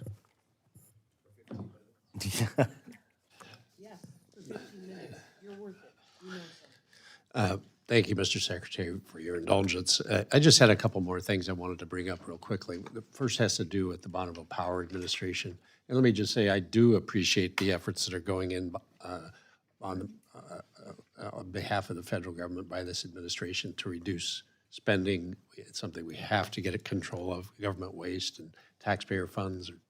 Those are the things that we have to pay particular responsibility to in time.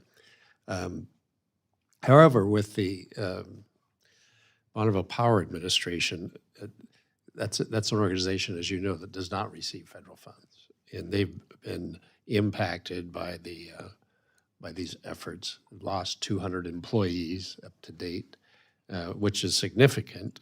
Lots of institutional knowledge has gone out the door that's not easily replaced, and certainly has a potential for all PMAs throughout the country to impact the operations and reliability of producing power for years to come.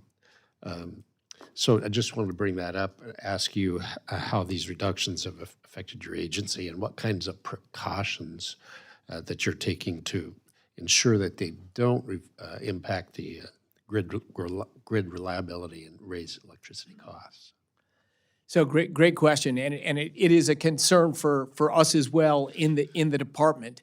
When we did our first sort of voluntary who wants to step out, a DRIP we call it, deferred resignation program, to let people go out on the best possible terms, we had acceptance across the department from it, and we granted those wishes of people that chose in. And then we did a second round that's been much bigger, but we've been specific at saying we can't have people leave from Bonneville Power and the other power marketing agencies because I don't think we have room to reduce headcount there anymore.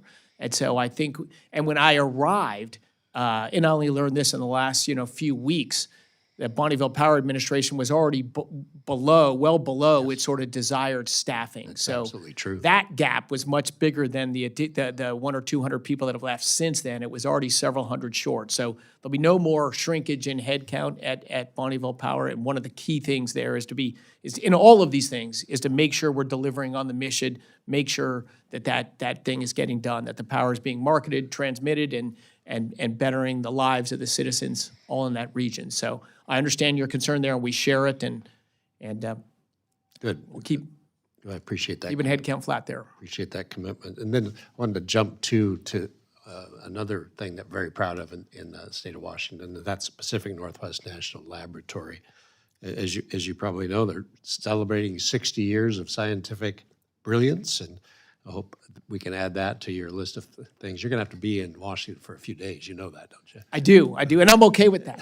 I've climbed many mountains in Washington, and that's right. that took several days as well. Well, the lab, it's focused on addressing some of the most complex national issues that we have, the challenges that we're trying to meet. It also conducts important research for the energy efficiency and renewable energy programs, as well as nuclear non-proliferation.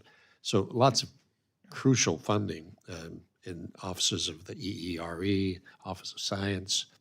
The skinny budget proposals are significant cuts to these areas. I just want to make you aware of this and ask you about what actions you could take to ensure that the lab and all our labs actually throughout the country have the resources necessary to continue all their important work. Yeah, and I think that was basically the criterion in developing the budget. We don't want to shrink or stop any of the critical research in our national labs, from cybersecurity that PNNA is so strong at, to, fusion energy, to advanced computing, artificial intelligence, So many things. basic fundamental physics. All of these things will go on virtually unimpacted. We had, certainly over the last several years, a growth of what I would sort of call political science. We want you to work on this problem because it's part of our messaging or it's part of our campaign. Universities have been overrun with science that, politically sounds good, so students drift into that, and we're seeing a shrinkage of the percent of people in technology that are in sort of hard, fundamental, basic technology that enables everything else. And so this is really, and this is together with the labs, to kind of just not touch the hard science, not touch the basic science, not touch the stuff we did 10 years ago or 30 years ago or going to do 10 years from now, but to trim out the fluff that we've been working on. So I think the future of our national labs is very bright, and the scientific and substantive output from the labs will not be reduced. Good. Again, thanks for coming to the committee. We look forward to having you come out to the state of Washington. Thank you, Representative Nunes. Thank you, Mr. Chairman. Thank you. Mr. Levin, you're recognized to close. Thank you, Mr. Chairman. And since everybody's inviting you, Mr. Secretary, I have to invite you to the great state of California and to come out and see the San Onofre Nuclear Generating Station. Look forward to working with you on that. I wanted to ask about something that my friend from Indiana, Congressman Mervan, brought up, which is the hydrogen hubs. And specifically, I wanted to make sure that you had received a bipartisan letter that we had sent on April the 7th about our hub in California called Arches. It's a great project to boost energy security. Obviously, we want to decarbonize things that are very tough to do, like steel and shipping and trucking. Great American innovation and a more resilient future. I would love to get any input that you might have. I know you said that you're reviewing all these things. I know you've got a lot of incoming, but we would be very grateful to have a reply to that bipartisan letter that we sent about a month ago, and just get a sense of your thoughts on the hubs and specifically on Arches. Yes, and again, I'm very cautious about giving answers when I don't really have an answer. I've assembled a team and a process that's not political, it's not focused on buzzwords. It's just a business, technology, business, and end market overview of projects. If we're going to invest a lot of money, we want something at the other end that's going to go forward, that's going to have customers and off-takers and move on with it. You mentioned that the hydrogen hub there particularly focused on decarbonization, and that's, greenhouse gas emissions in the United States on a per capita basis are lower than any year since I was born. So we have had market forces driving decarbonization. Wealthier countries in general move to less carbon-intensive energy systems, and I think this is a positive, and I think you'll see a continuation of that trend. And so things on decarbonization is more about what's the cost? What's the dollar per avoided ton of CO2 equivalent emission?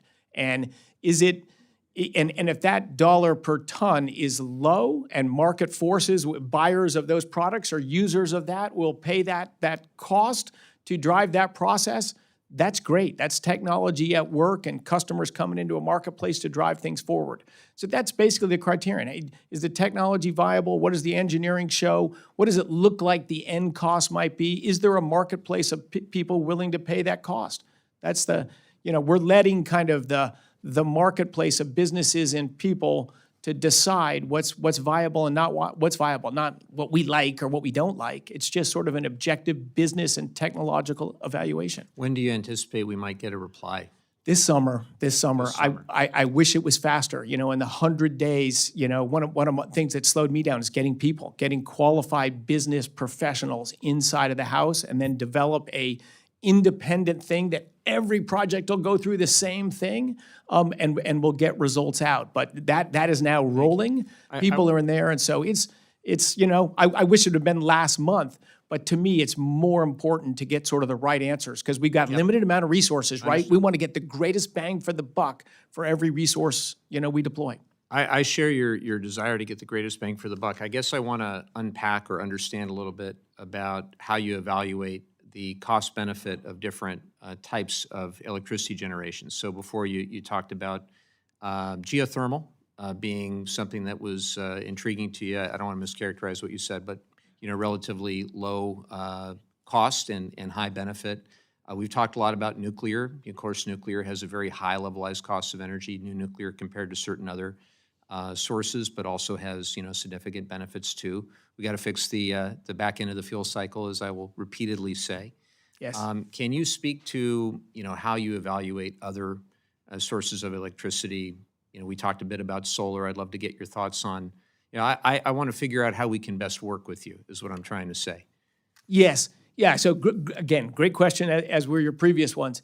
So I think the key thing on electricity is complicated. So it's more difficult than other things because everything fits into a big complicated system. And what matters is the system cost. Like you use the term levelized cost of electricity, and I have been for years, a virulent critic of that term. Good to know.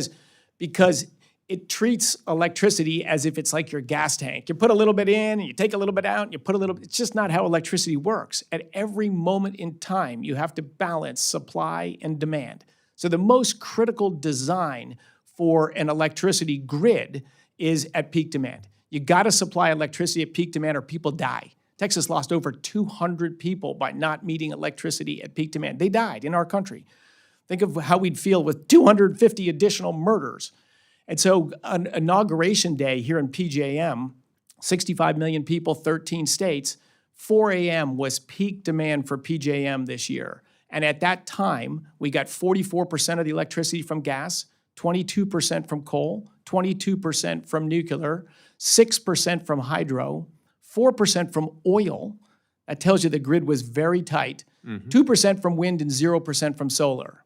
So when someone tells me solar, when it produces electricity and you divide by all the costs, it's cheap.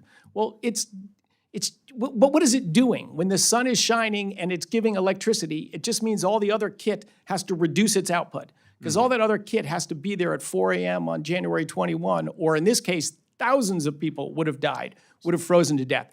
So to me, it's about the system cost. I'm over time, but I would like to invite you out to California because there may be some people with a different point of view, and it would be good to hear your interactions with them.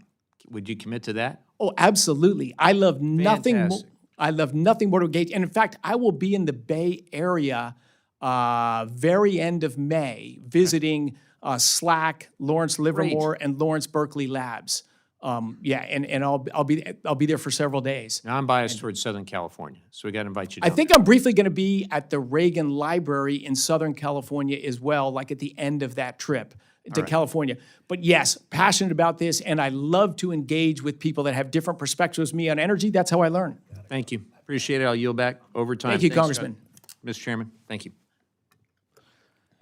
Mr. Chairman, I'm sorry, Mr. Secretary, I want to thank you. I begin with profound thanks to you today when you came here. We've had a long hearing, and I know it's gone a bit over time, but you're doing a great job. You've got a difficult job to do. You have faced our questions, our tough questions, with candid, honest answers and great enthusiasm. And we want to thank you and your outstanding staff. I know you have a new chief of staff. We welcome him, look forward to working with him. I would like to please ensure that the hearing record questions for the record and any supporting information requested by the subcommittee are delivered in final form to us no later than 4 weeks from the time that you receive them. Members who have additional questions, and there may be, for the record, will have until the close of business next Wednesday to provide them to the subcommittee. With that, the subcommittee stands adjourned. Thank you.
Probably, yeah.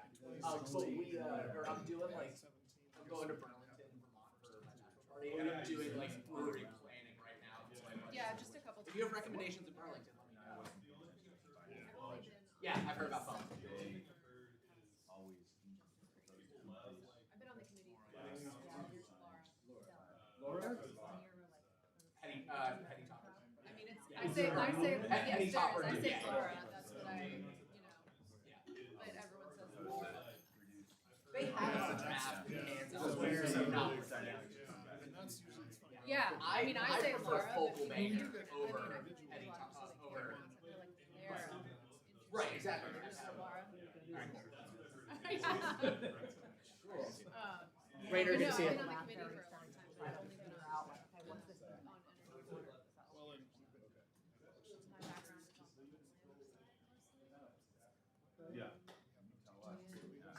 Yeah.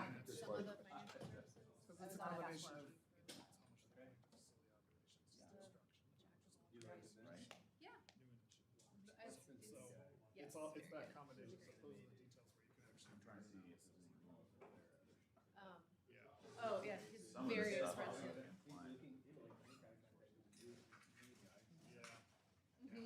Oh, yeah, and he'll leave everyone. Are you here?